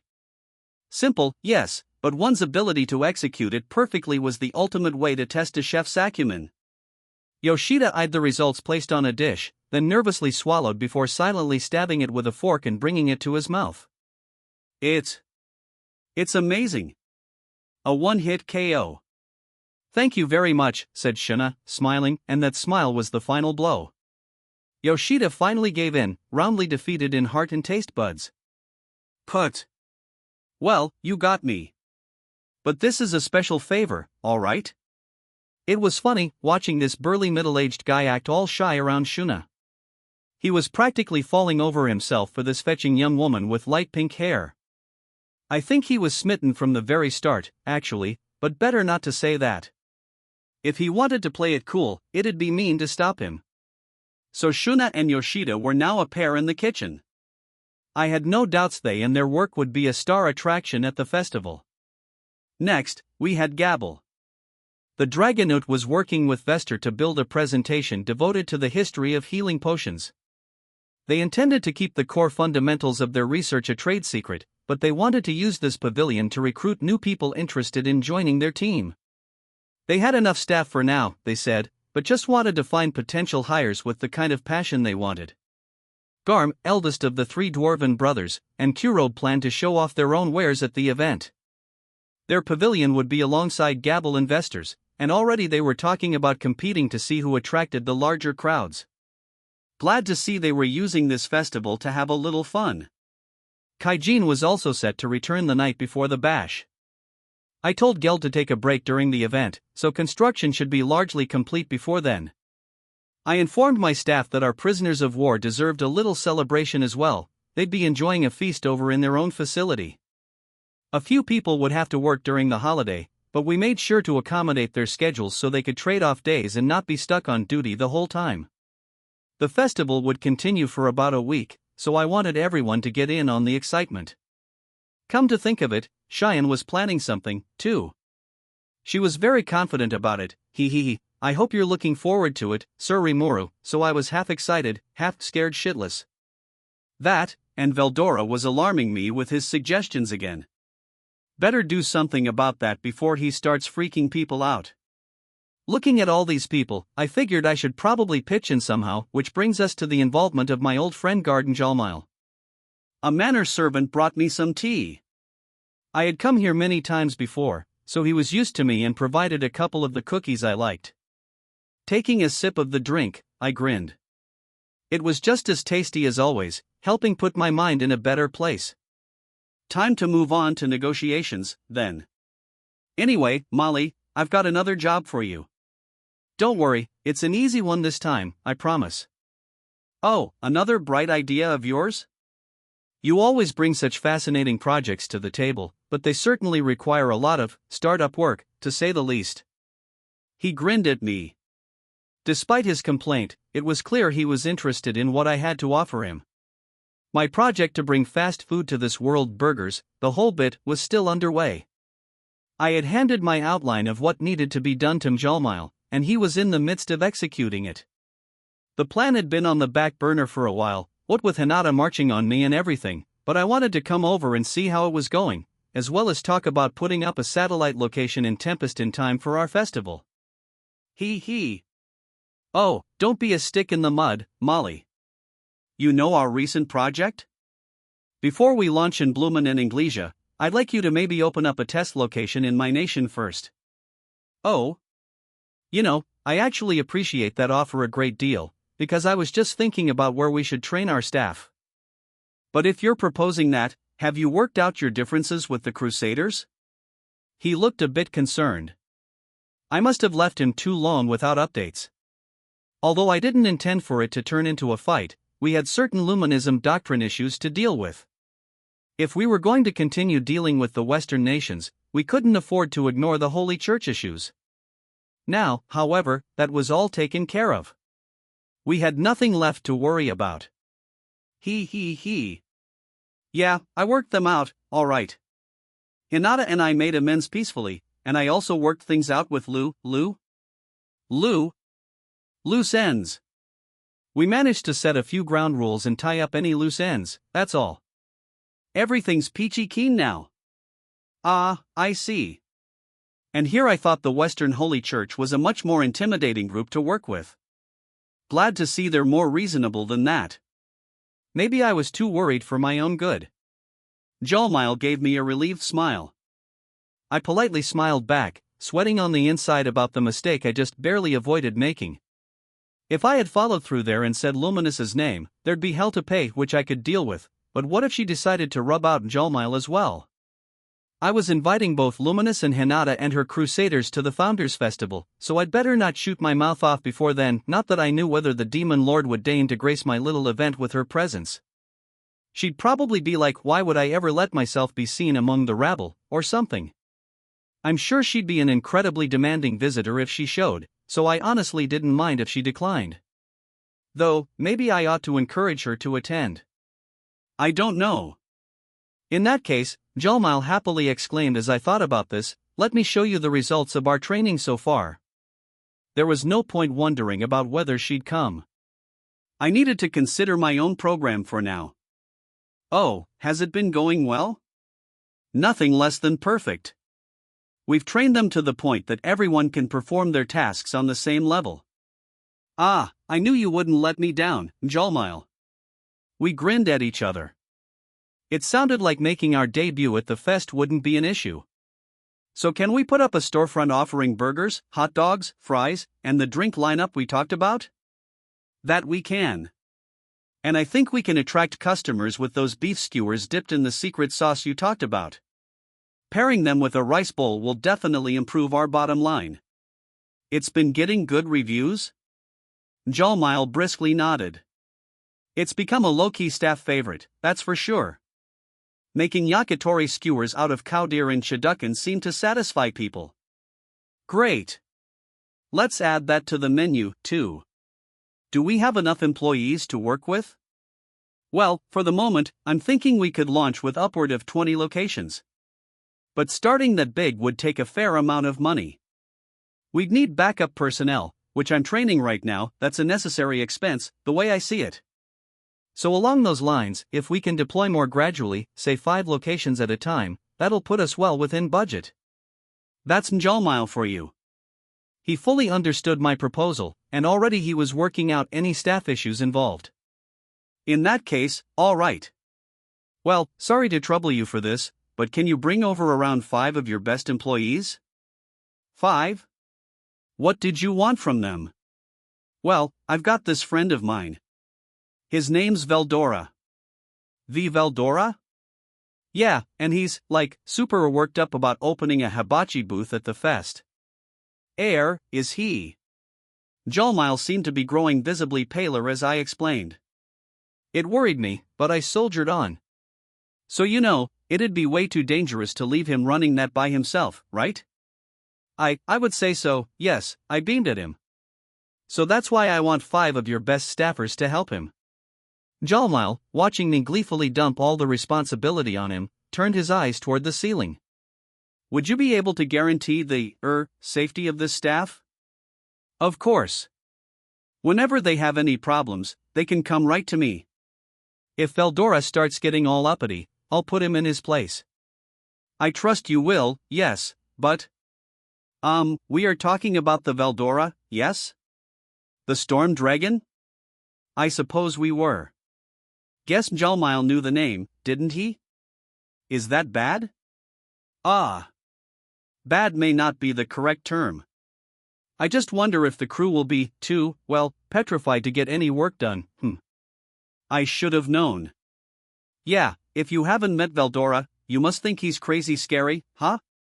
Catastrophe class, and all that.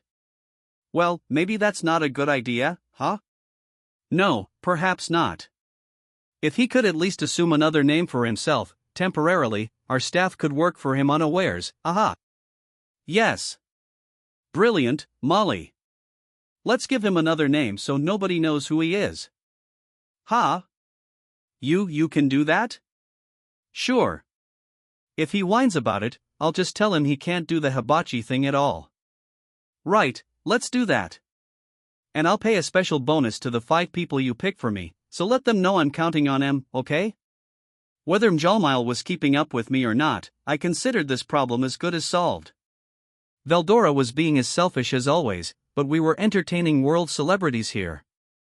Embarrassment would be the least of our worries if he gave all our guests food poisoning or whatever, so I couldn't rest easy until I knew there were people who could watch over and direct him. I didn't want to dismiss him out of hand, but I was too nervous to let him off the leash completely, so it's a lucky thing Mjalmile had the staff trained like I asked him. He looked like he wanted to tell me something, but probably nothing important. The ball was in his court now. Rimuru looked supremely happy with himself at resolving this issue. Mjalmile, meanwhile, felt like someone had just thrown a lit bomb into his lap. Lord Veldora? I knew the seal had been undone, but he wants me to deal with him? This was a major headache in the making, for sure. Rimuru was talking sense at first. Building a stand for the festival would be a good training opportunity. But if they were babysitting Veldora as well, that was another story. Mjalmile wondered what the hell he had just gotten himself into, but as he observed the smiling, carefree Rimuru in front of him, he decided to take the well approach. Ever since Rimuru saved him, he had tried to live life with no regrets. He might have been conniving and obsessed with money, but he was nothing if not brave. But a festival, though, eh? If we're talking a large-scale event, I imagine you must have people jumping up and down to join in. A good opportunity for a merchant like myself, He had reason to think so. Many people, merchants and adventurers in particular, were now filing in and out of Tempest. It was starting to get heavily advertised. Mjalmile was sure they were attracting curious travelers from the nearby towns and villages. That was exactly the kind of situation a merchant stood to profit from. Oh, you're interested? Rimuru took a sip from his tea, apparently picking up on Mjalmile's muttering. You know, to tell the truth, I'm still wavering on a few things with this festival. I know you've helped us decide on some of our attractions already, but I'm still trying to think of a big, flashy centerpiece for the event. A centerpiece? Yeah. Basically, my plan is to turn our town into a kind of health resort. We've got our hot spring infrastructure in place, along with lodging and guest houses suitable for royalty, but I feel like we're still lacking in entertainment. I see, Mjalmile replied, figuring it wouldn't hurt to hear him out. As the excited Rimuru then explained, Tempest already boasted a healthy amount of high-end accommodation. Mjalmile had stayed in it before, so he knew that much. The rooms on offer ran the gamut, providing a selection of things to enjoy, a nice meal with a fine view of the gardens, an open-air hot spring to relax in, and so on. In the smaller nations of the world, it'd be hard for even the nobility to maintain their own private baths. That went double if there wasn't any water service, forcing you to physically dump water in a tub and heat it up manually. To Mjalmile, who took that for granted, a facility with a hot spring you could enjoy any time you liked was nothing short of mind-blowing, but apparently Rimuru wasn't satisfied with just that. I understand all that, he said, but if you already have good food and relaxing spaces, how much more of a resort do you need? Rimuru shook his head. You aren't thinking big enough, Mjalmile. Me, I think that won't be enough on its own. I'd like some kind of project that everyone can have a little more fun with. Like, for example, what Rimuru then laid out for him was a complete recreational tourism strategy for the forest of Jura. They'd provide travelers with day-long walking tours deep into the forest, accompanied by a guide/bodyguard. They'd hold fishing tournaments at the nearby canyons, hunting tours amid untouched natural reserves, and so on and so on. All the needed equipment would be available to rent for anyone interested. That does sound exciting. It'd certainly attract the kind of nobility with all the time in the world on their hands, and for those with more active work lives, it'd be a fine way to relax. Right, you see? That's what I'm hoping for, but I'm just wondering if there's something we can get everybody in on, you know? One of Rimuru's aims with the Founders Festival, it seemed, was to encourage repeat visitors to Tempest. He was coming up with all kinds of things to keep travelers engaged and interested in the area. Jalmile was both amazed and exasperated. How many years ahead was he even thinking? Well, why not use Inglesia as an example to imitate? The theater is quite popular over in their capital, I hear. They hold operas and stage plays nearly every day of the year there. You also see fighting tournaments held live at the arena. Oh, yes. Where the hero Masayuki is, right? Isn't he really popular? He certainly is. Lightspeed Masayuki, as they call him. He's dominated the tournaments for years. I'm actually rather a fan of his. You are? Even a hardened merchant like Mjalmile had his sports allegiances. He began giving an in-depth explanation of the tournament system to Rimuru, failing to notice how he began to yawn almost instantly. So really, nobody's seen a man's sword flash that way before. Hence the name Lightspeed, as you see. Occasionally, they hold to the death battles with captured monsters, but the hero's fighting companions are pretty strong themselves. I've been in the audience for some real white-knuckle matches myself. And if you had a spectacle like that. But I'm sorry. I've been talking for far too long. But come to think of it, isn't your staff pretty strong, too, Rimuru? Who's the strongest out of? Whoa! Stop right there. I can't let you go on, Jalmile. It was obvious Jalmile's interest would shift over to Benimaru and the rest of Rimuru's officers, sooner or later.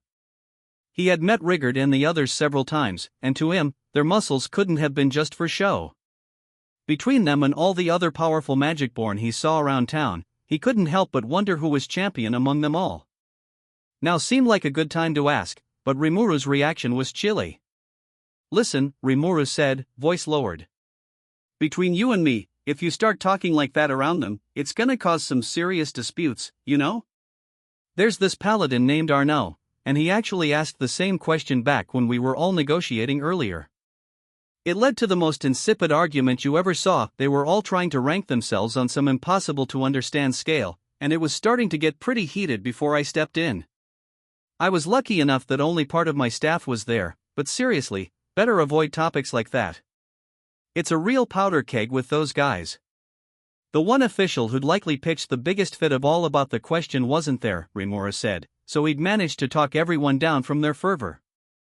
He'd been trying to avoid such delicate questions ever since. If his main staff ever got into a real fight with one another, it could affect everything he'd striven to build for his town, and he couldn't afford to risk that. I see. My pardons, then.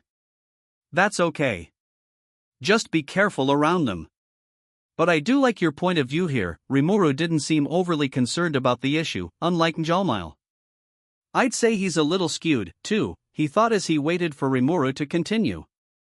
There is one vacant section of town. Perhaps we could turn it into an opera house, huh? Maybe that'd encourage people to become playwrights, and that'd lead to some new forms of entertainment. And an arena, huh? He looked at Jalmile, and the merchant could almost see the gears turning behind his smile. Great, he thought. He's got some grandiose plan in mind again. Why does he always have to look like that? He's good-looking enough as long as he keeps his mouth shut. Molly. He shuddered. The moment had come. Why yes. You know a lot about battle tournaments, right? Rimuru stood up and then sat next to Jalmile, voice as ingratiating as possible as he practically whispered in his ear. How about we hold one, then? Can you arrange that for me? And now, wait just a minute. That's a lot to put on my plate out of. We can build the arena for you. For now, I just need you to handle the show aspect. Jalmile's objections fell on deaf ears. There was no point resisting him any longer. There's just no beating you, is there, Rimuru? Every single time. All right. I promise I'll do my best for you. He showed a bit of a smile now.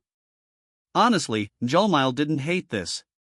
In fact, being assigned such a vital mission was like music to his ears. What did he need to put on a show like that? He'd have to both research it and put his thoughts into action. Never in his dreams did he ever think he'd be entrusted with such a large-scale event. Well, I'm in deep now. I'll never get this chance again. He didn't even care if he messed this up. Based on all the business partners he ever had, he knew this man, Rimuru, wasn't the type to get angry over one failure or the other. He brought ideas into fruition fast, and he could be trusted, the most important thing to any merchant. If he said he'd build an arena, he'd build an arena. As unbelievable as it was to Julmile, he could give his monsters any orders he wanted, and they'd be able to pull it off for him.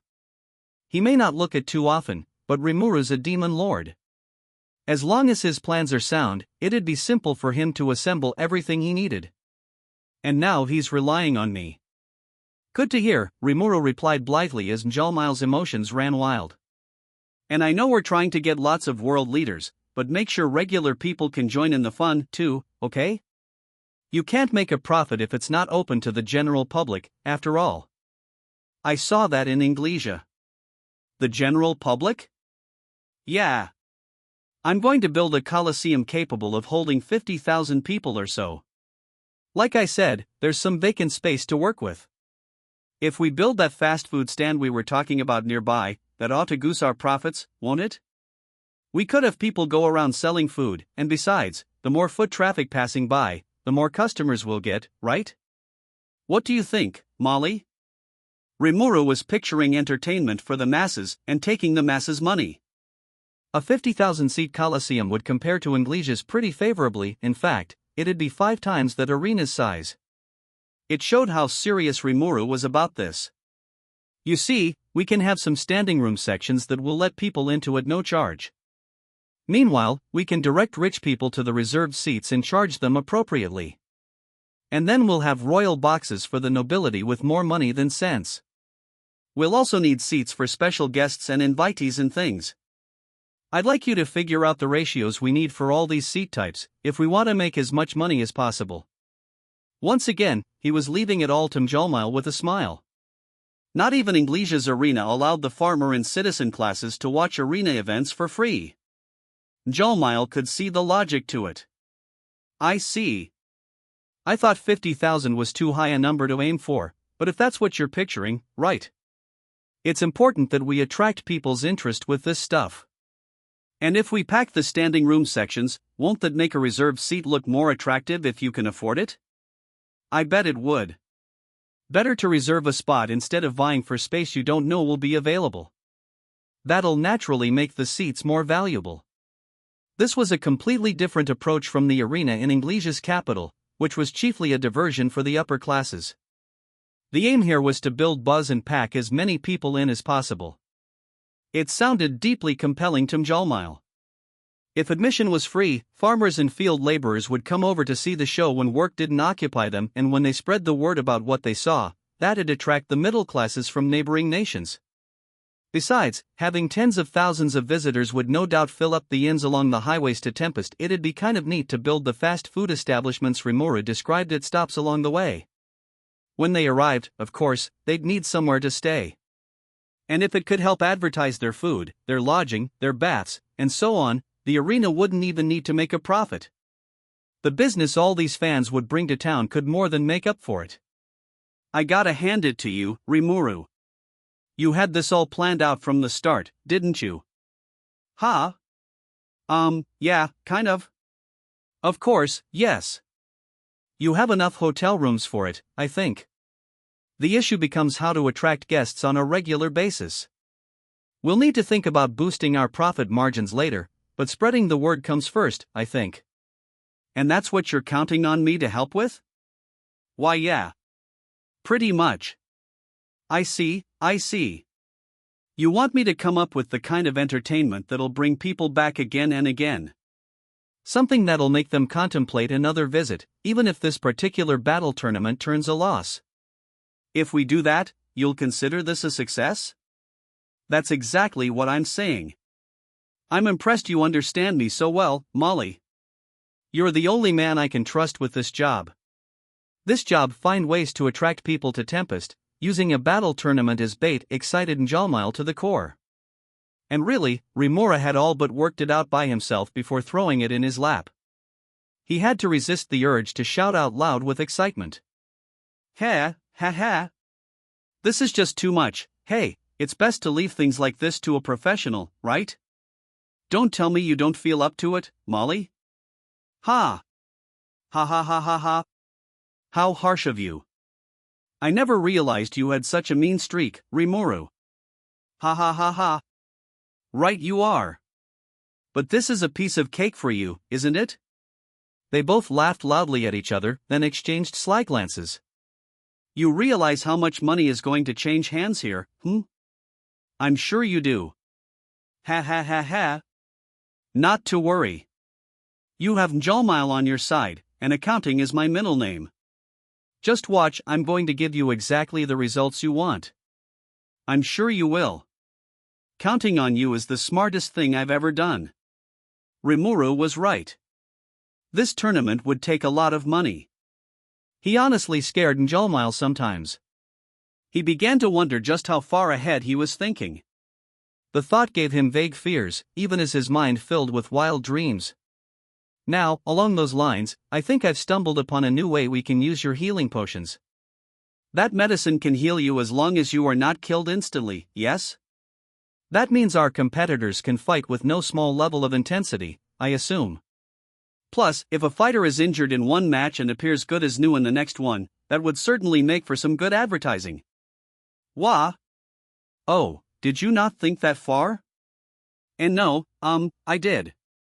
It's just that, I wanted to see if your thoughts were any different from mine. Ah, I see. Yes, I'm sure you've already considered that much, Rimuru, ha ha ha. But I'm not done yet. Njaalmile began to lay out idea after idea for him. This turned into a volley of brainstorming and compliments on the ideas. One concept was advertising the healing potion at the tournament, then selling it on-site to adventurers. Another involved weapon and armor rentals and sales. Even Kurobe's failures at the forge are pretty off the charts when it comes to raw power. We can't sell those to just anyone, but he has a workshop full of apprentices these days. Offering their stuff shouldn't be an issue. They decided to give it a shot. Another idea thrown around was state-run betting operations. This also existed in Inglesia, where even simple pick-em bets were netting huge amounts of revenue at the arena.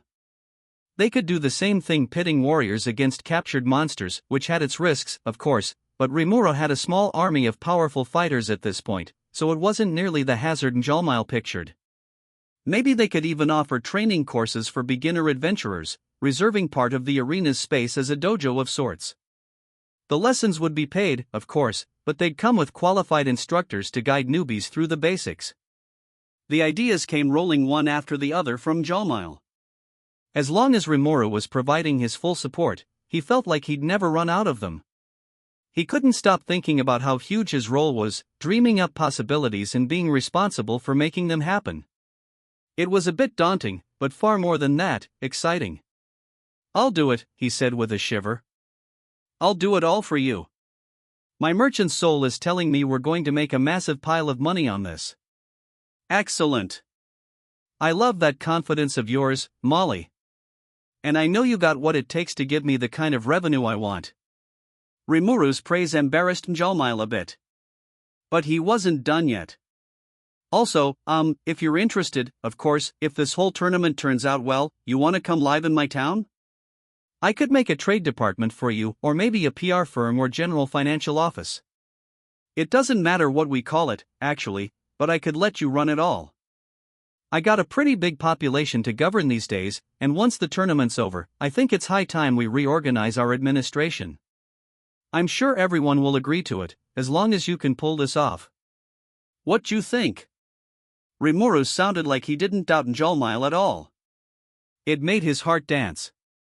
The question "what you think" plucked his heartstrings like a master harpist, and the melodies echoed over and over through his mind like a concert hall. He gave him a strong nod. There's just no beating you, Rimuru. Or should I start calling you Sir Rimuru?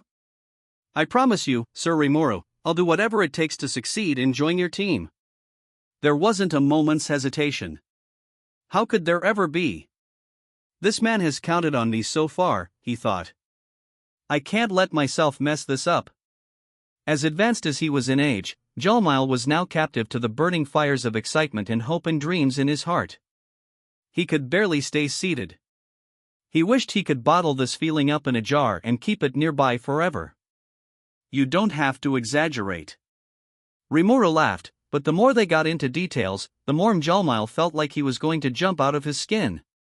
Pulling this event off and becoming Rimuru's trusted associate was his new ambition in life, and he was ready to fight tooth and nail to make it happen. Once Rimuru left, Jalmile called over his retainers and servants. What did Sir Rimuru want from you, Sir Jalmile? Asked Bydd, the former sea-level adventurer who was now the merchant's personal bodyguard. Bydd, Jalmile replied with an elated nod, things are about to get very busy. Oh, did he give you another impossible task? I like all the ideas he has, but I wish he understood how much he puts you through the ringer, huh? He laughed, but he didn't really mean it. Just like Jalmile, Bydd owed Rimuru his life. He was one of the Demon Lord's greatest fans, and while he described it as a ringer, Bydd probably enjoyed the ringing more than anyone else. Jalmile chuckled back at him. Bydd, this is gonna be nothing like you've ever seen before. Everything I've done up to now is like selling pencils on the street corner compared with what's coming. I'll be wagering my destiny on this one. He already looked like a mob boss, but Jalmile's smile only added to his foreboding presence. His retainers were used to it, but none could hide their surprise upon hearing this declaration. What you mean by that, boss? His chief butler asked. His boss gave him a quick recap, running a battle tournament alongside the Founders Festival, together with a test run of their upcoming fast food concept. The festival itself would be a show of force for the newly ascended Rimuru, an effort all of Tempest was pitching in for, and the scope of it was likely beyond even Jalmile's imagination. His excitement at receiving such a vital assignment was plain as he explained to the staff. Thus, I've decided, he concluded, that I want to become part of Rimuru's team. No matter what, I have to make sure this is a huge success. His servants began to chatter among themselves. Jalmile, it seemed, had no intention of returning to Bloomond. It caused quite a stir. Ha. You ain't planning on going alone, are you, Sir Jalmile? Maybe I'm just some punk off the street, but I'm still your bodyguard. The gang I got under me practically worships Sir Rimuru. Take me along with ya. You wouldn't be able to guard so much as a flea over there. Ah, come on. But if you would like to assist me in other ways, I suppose I could bring you alone. Sure thing, boss. I'll do anything for you. I ain't exactly intelligent, but I got street smarts, you know. Bydd likely did, given his swindler past, although it left Jalmile less than convinced. Bah, all right. The more the merrier, I suppose. And I bet that gang of yours could provide at least a little security, if they know they'll get a meal out of it. Let's take em along. Now, he continued, turning toward his retainers, what about you? You're free to continue using this manner if you like. Let us join you, sir, they said in near unison. There was no hesitation among them, after all, Jalmile had trained them. Nothing was keeping them in this nation. It was decided, and now, the real work began. As a full-fledged citizen of Bloomond and member of the Free Guild, Jalmile had the freedom to travel to other nations. But as a man who believed in fast action once he made a decision, he felt a duty to the business he had remaining in town. There was no need for anxiety about the future. You, he said, pointing out one of his most talented employees. You've proven yourself qualified enough. Do you think you could run things here for me? Yes, sir? This is so sudden. Well, I mean, I appreciate that you'd like to join me, but think about it. We'll be starting completely from scratch in Sir Rimuru's domain. I'm planning to be a big success and win over his trust, but I don't want you to run that gauntlet, too. This was a cover story. In truth, he didn't want to sell this manor and lose his base of operations in Bloomond. Ideally, a few of his people would remain here, keeping the lights on whenever his work brought him back. The leader he picked, a man named Bach, was brought here by his father, a relative of Njolmiles who'd asked him to train his son in the business. He proved quick-witted enough to live up to his end of the bargain. However, Bach's family had faced difficulty after his father's business failed, leaving him with nowhere to return to, so Njolmile decided to formally hire him as head clerk. At the moment, that family was living off Bach's income, and Njolmile felt too guilty about having him go off on this risky venture. He had no complaint about his work, no doubt the business would work fine under his watchful eye. Boss. I couldn't be happier to receive this offer from you. But I hoped that we could perhaps join you. Bach, no doubt, was too young to readily accept this. He was reluctant to go fully independent yet, perhaps he thought he still had things to prove to Njolmile. It was cute of him, but Njolmile didn't like it. If Bach wanted to stand out on his own, he had to be let out in the wild sooner or later. This was a golden opportunity. Bach, I am not your father. I'm offering you a position running this business, but I'm not giving it to you. Listen, even after I leave here, you better not do anything that puts this business on the rocks, alright? In fact, once you're able, I'd like to see you buy this outfit out from under me. So make it a big success and bring your parents back here someday, alright? He gave him an affectionate smile and patted him on the shoulder. It was a tender moment, even if he still intended to work out a contract with Bach and keep a piece of the proceeds. He was a merchant, occasionally a hard taskmaster, but never a philanthropist. Besides, he reasoned, if he can't even pay me for my share of the business, he'd never have what it takes to succeed in the first place. Thank you, Bach said, choking up a bit, thank you. I promise you that I'll make a man out of myself and repay this favor. I hope you do, replied Njolmile, smiling ear to ear. Now he went to work, choosing who to bring and who to keep behind. If you ever have any problems, he advised Bach, tell me about them, and I'll help. But I believe in all of you. I know you'll do just fine. Don't disappoint me. The group remaining in Bloomond all nodded at him. Njolmile had trained them thoroughly, none of them would fall out of line.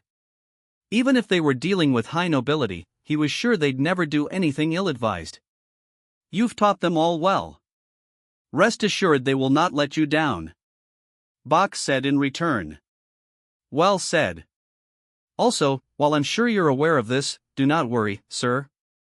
I promise we will maintain the sales markets you've built up here. If you ever need access to them, we'll give you first priority. Good. I hope you will. Just in case, Njolmile wanted to be sure he got first dibs on any goods he might need. He always kept an eye on every facet of the situation, and Bach was in perfect sync with his thoughts.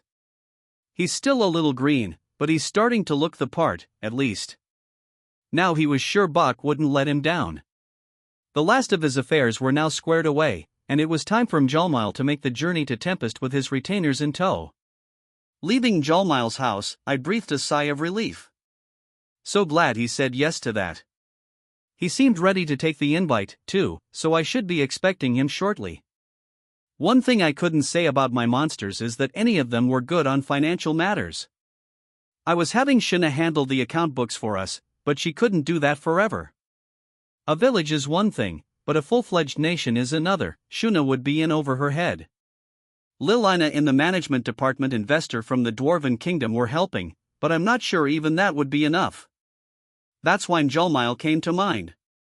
His brain revolved around money in ways few people ever experienced, he had connections with nobility, and he was running businesses in multiple countries. It seemed a waste for him to remain a merchant forever. I was sure he'd be a great help to me. Besides, we had a good working relationship.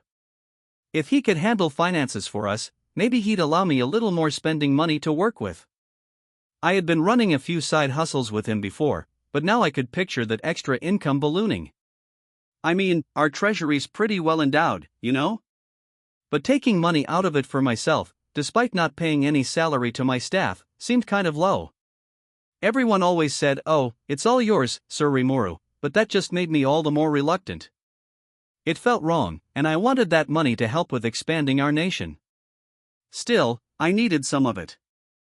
I wanted to take people like Datta out at night every now and then, even if I didn't have much interest in it. Veldora was whining at me about that, too, and you know how you go through cash pretty quick at nightclubs, not that I had much interest, that is. No, really. But while it was a drop in the bucket for our treasury, if it was my personal money, I'm sure Datta and Veldora would burn through it like it was nothing. Plus, Shuna usually provides me with money, but if I tell her where I'm going, she snaps that wallet shut, and I can't really tell her it's my money then, so? This was why I was running a few side jobs for extra spending cash. And with my future expansion, I had a feeling money wouldn't be a worry for much longer. That battle tournament was a pretty neat idea, too. Jalmile is such a talented guy. I wasn't sure how he would take it, but he demonstrated some real enthusiasm as we brainstormed the plan. It barely took him a moment to suggest running a tournament to attract visitors, then take advantage of the crowds to sell potions and equipment. He's got a forward-looking eye and a knack for great ideas, that's for sure. Once I get back, I'll need to get ourselves an arena to work with. Geld was busy with urban planning work over in the Beast Kingdom, and Milda was supporting him.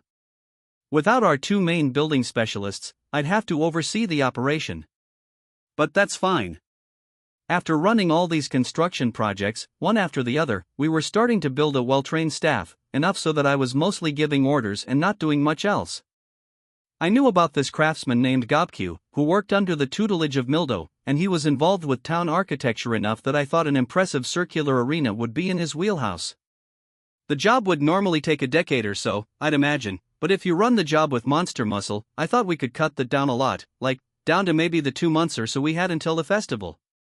Even I had to admit that was far too little time to get everything done, so for now, I at least wanted the central fighting stage to be completed. But how would we design it? Understood. From my master's memories, I have found the Colosseum of Rome. Building blueprints using it as a base. Completed. Well, that was easy. I had some paper on hand, so I drew up the plans, adding my own style to it. This alone would normally take several months, surveying the site, calculating soil strength, that kind of thing. You could often spend a whole year on that kind of preliminary stuff. And here I was, drawing up blueprints that'd normally take several days at a computer on our equivalent of a cocktail napkin. Raphael's support helped a lot even with detailed work like this.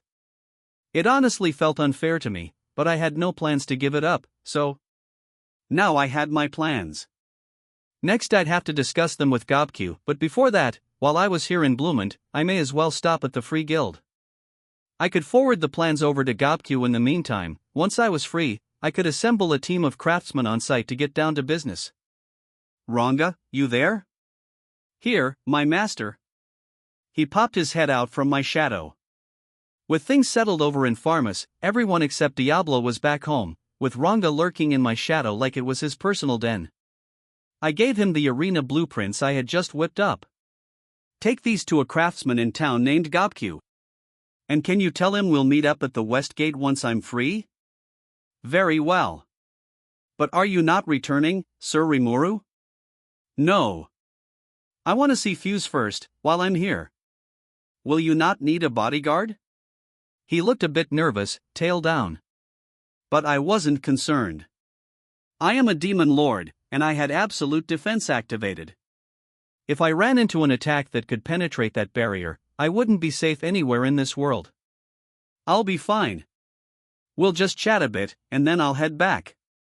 But I should be concerned about Jalmile, huh? He's gotten kind of tangled up with this one bottom feeder noble, and there's no telling what the fallout from that is gonna be like. Ah, that vulgar man from before? Would you like me to snuff him out? Please, no. Doing that in a foreign city is how you trigger a diplomatic crisis. You know, I think you've been hanging out with Cheyenne too long. You're getting too aggressive for your own good. I think you need to learn some more common sense. I do. Ranga looked shocked. He must not have realized it. Look, are you really sticking to what I told you back at the last fight? You weren't going too far, were you? I would never do that, my master. He looked uncertain, and I was starting to get suspicious. Datta and Gabble, I recalled, would only say things like he was fine, and yes, having Sir Rongda at our side was a tremendous boon when I asked for a report. It sounded fishy, but I never followed up on it. It just seemed like an invitation for further headaches, and I was leaving that to Diablo anyway. If he had no complaint, I just assumed all was well. Maybe I was just kicking the issue down the road, but oh well. If there really was a problem, I would have heard about it. Better trust in Rongda for now and make sure Cheyenne doesn't poison his mind any further. I patted Rongda on the neck. Rongda, buddy? Seriously, don't do anything crazy, okay? I wouldn't dare, he replied, solemnly nodding. Good. Now go relay that message, okay? And if anyone's free on our security team, I'd like them to guard Jalmile for me. Check on that, could you? Yes, Master. He disappeared back into my shadow. So now Jalmile was under guard, albeit behind the scenes, so he didn't pick up on it. I didn't know who would come to guard him, but there weren't that many people on the security staff I trust with solo duty. The new guys were out of the question, so it'd have to be at least a seasoned sergeant class officer. Here, sergeant refers to a sort of team leader, the head of the groups of 5 that the force usually operated in. They were usually around AB rank in adventurer parlance, more than qualified enough for bodyguard duty. I could personally keep tabs on Jalmile's whereabouts once he was in my town, but in the meantime, if something happened to him over here, I'd find out immediately. Thus, I felt safe in saying hello to Fuse for a little bit. So I headed into the Free Guild's headquarters in Bloomond. Last time I was here, I made more of a splash than I meant to, so I was worried about a repeat, but despite a few threatening glares, I made it to the reception counter without a peep. I was wearing that mask the previous time, wasn't I? Maybe nobody recognized me. But hey, if they wouldn't let me see Fuse, I could just leave an invitation letter for him and head back home. Heyo, I'm Rimuru, but can you take me to see Guildmaster Fuse? Oh, here's my ID. I burped the card out of my stomach and handed it to the woman at the counter. That little girl's an adventurer? I heard someone exclaim behind me, but no matter. I was used to it. The lady remembered me, at least. Ah yes, Rimuru. It's good to see you here again. How have you been? Oh, great, great. You're looking quite well, yourself, I sure am. And I see you've passed the examination over at HQ and made it to B+, huh? Well done. You have my respect. Oh yeah, I did, didn't I? I really wanted to score an A, but I got kinda busy, or really, it was too much of a pain in the ass to bother. Being ranked B or higher gave you a lot of perks, but it also came with more responsibilities. B+ was enough drudgery to deal with, so I figured I could earn my promotion only when I really needed to. Not like it was a salaried position or anything. Like a volunteer fireman, I'd be tapped for duty whenever certain kinds of danger came along. In exchange, I got easier admission into foreign countries, as well as free food and boarding at guild branches. I appreciated the perks, sure, but I didn't really like being forced to do anything. But why rain on people's parade? Oh, I'm sure you'd pass with flying colors, Rimuru. I'll be cheering you on. You think? Well, thank you.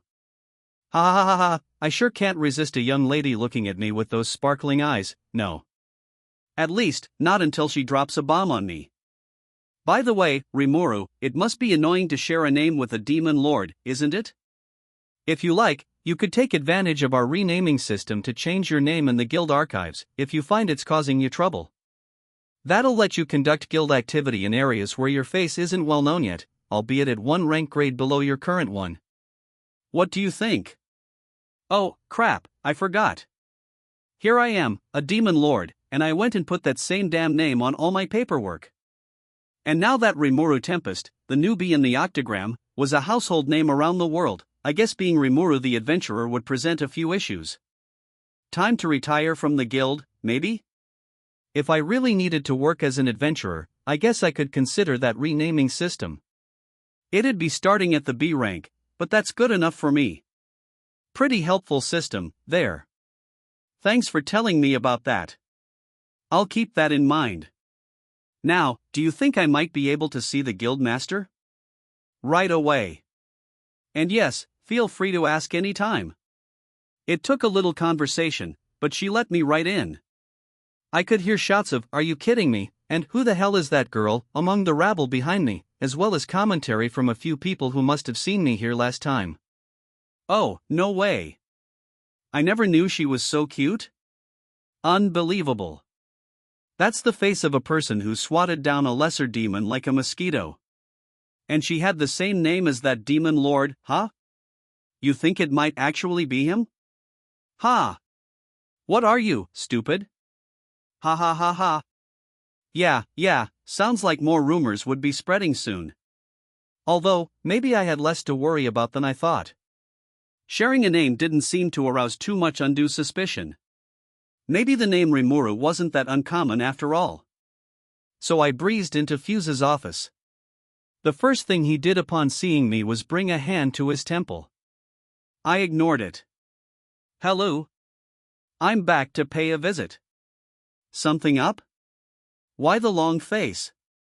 Well, things were pretty slow for a while, until this demon lord came out from nowhere. Whoa, really? Sounds like bad news. You sure you should be chilling out in here? I'm talking about the demon lord here in front of me. So what is it this time? Oh? Well, you better feed the demon lord some tea, shouldn't you? I think he'd enjoy a little bit of cake, too. Cake? You think I can pull that kind of luxury out from under my hat? I swear, why's a demon lord like you just gallivanting around without a care in the world? Fuse poured out some tea as he complained. He was diligent like that. I thanked him and took the cup, sipping from it before we got down to business. So I'm sorry about everything that happened, Sir Rimuru. I tried putting pressure on the Western Holy Church, but it didn't work too well, and then the Crusaders got deployed. Nah, I doubt you could have done anything to stop them. There was this band called the 7 Days Clergy masterminding the whole thing. Wah? Yeah, that's probably why Hinata never listened to me when I tried pleading my case. The 7 Days. That legion of great heroes, tasked with protecting humankind. Apparently, yeah. They snared her, too, but all's well that ends well. We worked out all the misunderstandings, I think. But there was one casualty. Unfortunately, a commander named Guard is missing in action. Guard of Fire, Fuse muttered with a frown. He's one of the 10 great saints, the protectors of humankind.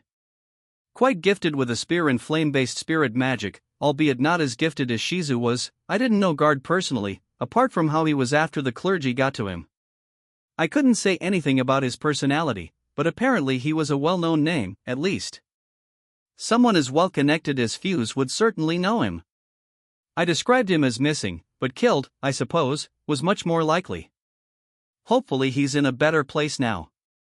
I felt bad for him. Moving on, I gave Fuse a recap of recent events, including the Walpurgis Council, since I knew he was concerned about that. There were now 8 demon lords united under the name of the Octagram, and I covered all of that, along with my conflict with Hinata and the fall of 7 Days. I made sure, of course, to blur the true identity of Luminous. I had a reputation for blabbing when I shouldn't, but I wasn't dumb enough to let that Vitalist secret out. I see. You know, no matter how much we tried to make contact with them, they always just flatly denied us. The church's Blumen branch was a non-starter, so I sent someone over to their headquarters, and they still said we couldn't meet with anyone at the level of minister or above. I had no idea the clergy was behind all this. Yeah, Hinata said the same thing. The only thing uniting them, as she put it, was the god Luminous. Their faith, you know, that was the real thing. Humans are inherently weak, after all. They cling to the gods and their strength. Would you include yourself in that, Fuse? Ha ha. No, not me. When my strength fails me, I'm prepared to call it a life, so to speak. I'd hope for a miracle, of course, but I can't pray to a god I've never even met before. Sounded like Fuse leaned toward atheism. Of course, this was a world where a real-life monster with superhuman powers could get worshipped as a god by the locals. They, at least, you could meet up with and see for yourself. That must have made them seem more reliable. Even Luminous only offered protection to the people she knew, at first, and she didn't figure in Fuse's life at all. He just relied on himself instead, a little self-serving but certainly easier to come to grips with. Yeah, well, I can certainly understand why people want to pray to a higher power. But in life, you get what you're dealt, you know? Anyway, regardless of what Luminous may or may not bless us with, the church and I are even now, and that's all I need. Knowing Luminous personally taught me just how meaningless praying to her was, but not much point saying that. Sometimes prayer really can give a person strength. It wasn't for me to comment on. Fuse smiled. Very true. It's a load off my shoulders as well. I got the feeling he was depressed about failing to stop the church after I asked him to put the screws to them a bit. I just appreciated him looking out for me. We chatted for a while more over past events before I stood up, recalling something. Anyway, I better get going soon, but I want you to take this. I removed an envelope from my pocket and handed it to Fuse.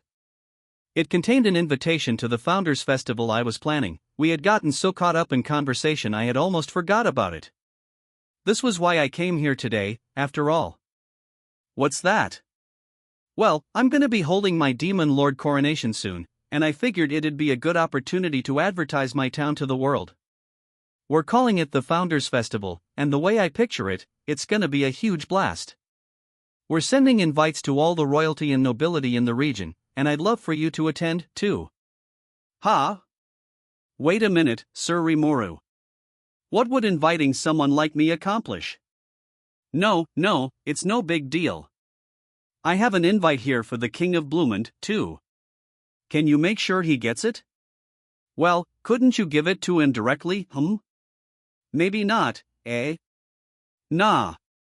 I gave the Dwarven King and Archduke Irald their invites personally, but I don't have many contacts in the other nations. I smiled. I've met your king once, but I don't think a demon lord would be invited to his throne room, would he? It's distressing enough for a demon lord to be in Bloomond at all. Fuse snickered back. But thank you for this. I'll be sure this reaches the king. My errand was now done, and I was about to depart but was stopped at the door. Oh, right. I needed to mention that the Grand Master was concerned about you. Negotiating with the Western Holy Church was a huge headache for him, so I'll be sure to say you've worked things out. Yuki was worried? A lot had happened since we last met. I was starting to miss him. Yeah. I must have put a lot on his plate. Oh, not really. The guild has no interest in making an enemy out of the church, after all. If you were able to settle your differences without a fight, we couldn't ask for anything more. That was nice to hear. But I still felt like I owed the guild something. I know. I think I'll invite Yuki, too. You think he'd mind? Hard to say. Not that I can speak for him, but he is a busy man. I'm not sure if he can make the time for it or not. Well, I can give him an escort to and from the event, so I'm sure he can attend at least one day, you know? If not, I can stop by to see him sometime soon. So give him this for me. As Fuse watched, I wrote out a letter to him and included it in the envelope with the invites. Fuse winced at me a little as he accepted it. Sir Rimuru, where did you get that paper from? Actually, on second thought, don't tell me. Can't you magically send it to him yourself? I'll do it, but he looked tired. Maybe I was asking one too many casual favors. Ha. Sorry about that. Thanks. Sure thing, Sir Rimuru. Oh, and Milim's coming, too. I felt it best to be just as casual with that bombshell as he took the envelope. Milim? Oh no, okay, see you there. With a smile, I half ran out from the office while he shouted after me, wait. You don't mean that Milim, do you? Let's just pretend I didn't hear. As I escaped from the guild building, a man leaped out from behind a corner at me, taking a respectful knee. I, Gobuman, am here at your summons, Sir Rimuru. This man was one of the hobgoblins I named. Pretty ambitious guy. I think Rigger told me he and Datta were fighting for the vice-captain spot back when he was running our village forces. He had the strength to back that drive, of course. Hey, weren't you a lieutenant? You went to another unit after Datta started captaining the Goblin Riders, didn't you? A lieutenant, in Tempest's armies, was an officer who could be assigned a unit to lead if needed. They didn't necessarily have one to lead, which meant that captains were naturally above them, but it was still a much higher rank than the sergeants leading teams of 5 to 10 people. Yes, my lord. I was never one to serve below others, you see, so I thought I would work as an individual for now. Someday soon, I'd like to assemble my own direct command and lead a unit myself. Sounds like he's got some real backbone. He gave up his chance at vice captain of the Goblin Riders because he didn't want to serve under Datta, after all, so he must have had some pretty high aspirations. Do you? Well, keep up the good work. Now listen, Jalmail's someone very important to me.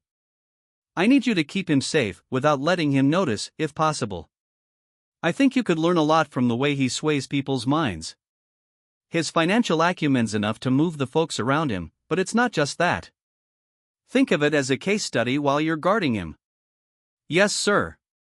I will keep that in mind as I execute my duty. Gabiman was up for it. The way Rimuru described him, he tended to rely too much on his own abilities, downplaying the strengths of the people below or alongside him. That's one reason he failed to reach captain, despite being much more physically gifted than Datta. If he could learn to be more of a team player, that captain's job could be his before long. I hoped he could grow into the rank. If you can carry this out and learn something from it, report back to me afterward. I'll give you this katana of mine as a reward. Kurobe had contacted me earlier to report that my personal sword was complete. I wouldn't need this one any longer. It was just a temporary weapon, but it was synced up with my aura well enough that I liked the results I got from it. I brought it in for maintenance after the Hinata battle, but Kurobe was pretty impressed by what he saw. I figured it was a nice enough carrot to dangle. Gabiman's eyes opened wide with excitement.